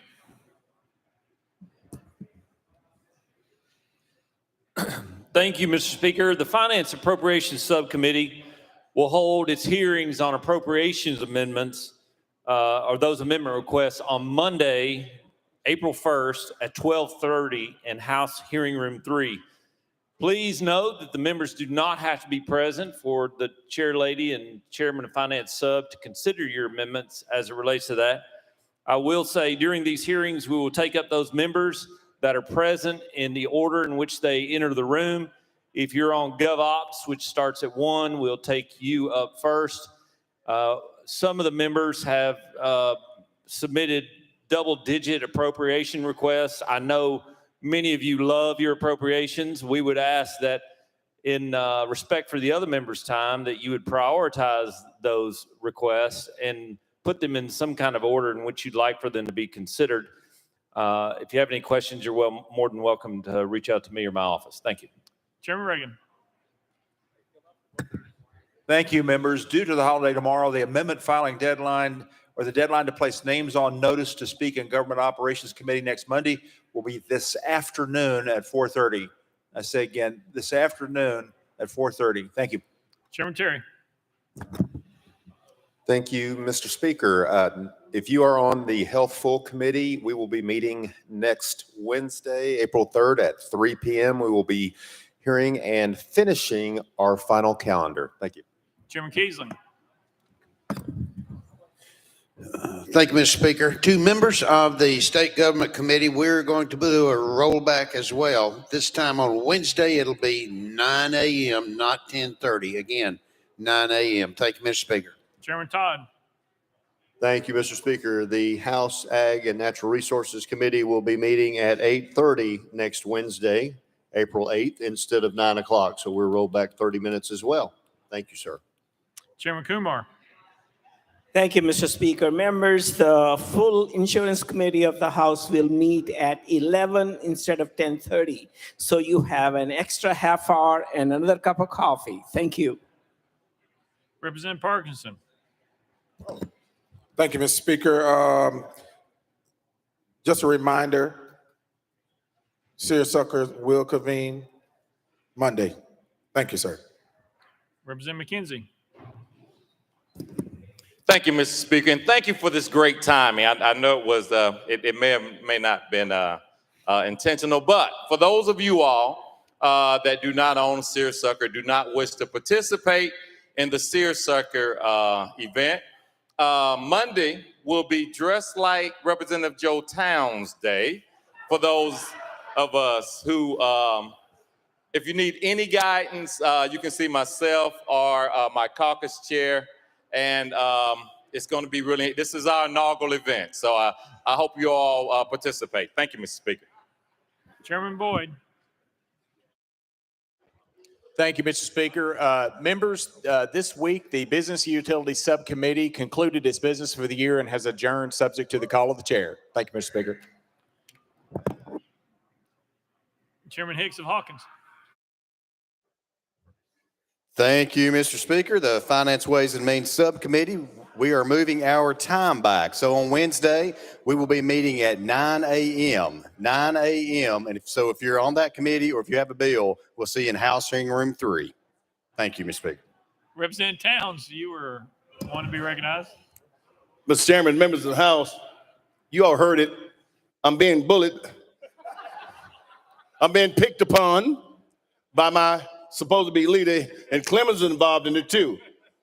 I need to figure out where to file the charge on these rascals because they after me. They really are after me, okay? And I'm having nervous, almost about to have a nervous breakdown, you know. But look, Mr. Chairman, And Mr. Speaker, on a serious note, Chairman Williams said something that I'd like to comment on. He said we love our appropriation amendments. We do, but we love them more when they're funded. So try to work on that. Representative Hardaway. Thank you, Speaker.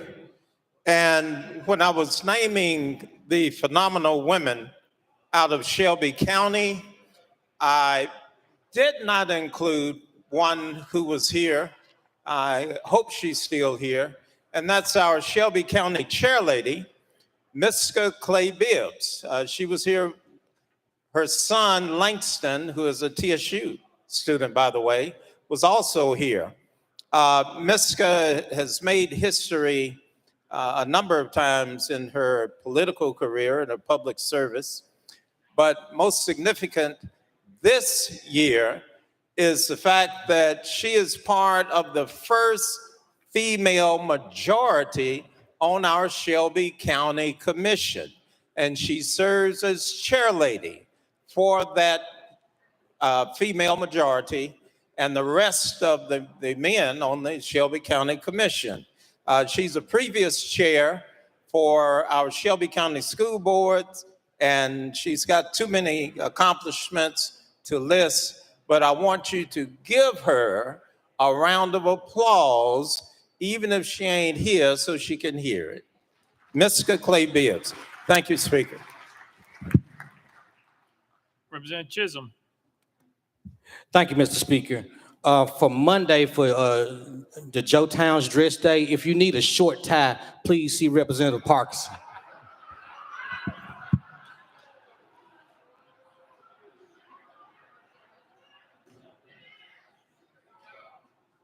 Is that ties for Joe? Representative Parkinson, you were wanting, are you good? All right, Representative Todd. Thank you, Mr. Speaker. I do want to correct the time I just mentioned. We found a conflict, and the Ag and Natural Resources Committee will be meeting at 8 a.m. next Wednesday on April 8th, 8 a.m. Well, the farmers get up early, except for one that I know, so it shouldn't be a problem. Thank you. Representative Leatherwood. Thank you, Mr. Speaker. While we are recognizing women who have broken barriers, I think we should take a moment here to acknowledge and recognize our own Representative Lynn, who became the first chairlady of Finance Committee in the House, and for breaking that barrier. Thank you.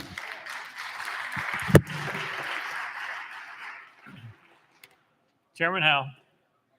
Thank you, Mr. Speaker. On a positive note, I want to announce on behalf of Representative Raper and myself that thankfully Bradley County Sheriff Steve Lawson is out of the hospital. He's home. He's somewhat mobile. The bleeding in the brain has stopped, but he has a long recovery ahead. He has been able to visit his office at the Sheriff's Department, but thankfully he is home. Please keep him in your prayers. Chairman Crawford. Thank you, Mr. Speaker. For all involved and myself, quit picking on Joe. That's not a safe issue. So he's too old to run, and he is a unique person. So keep him happy. Chairman Doggett.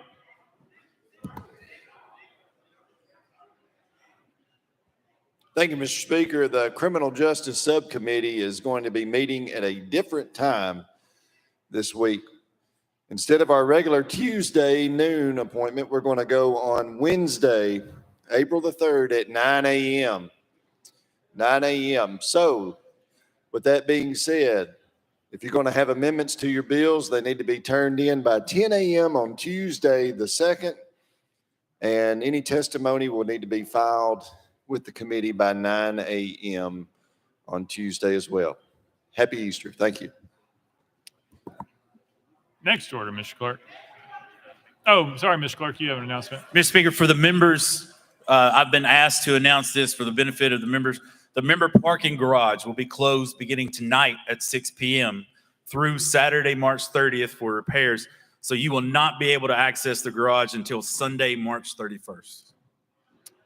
Next order, Mr. Clerk. Roll call.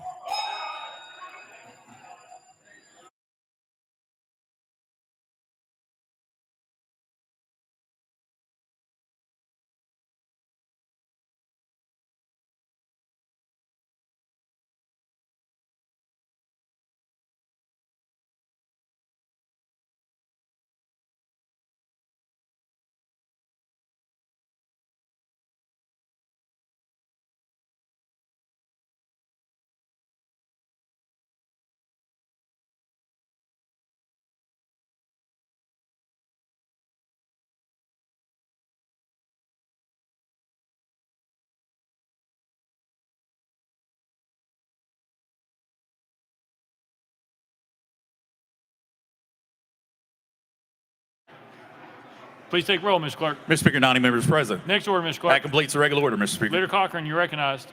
Thank you, Mr. Speaker. I move the House stand in recess until 3 p.m. on Monday, April 1st, 2024. Without objection, the House stands in recess till 3 p.m. on Monday, April 1st, 2024.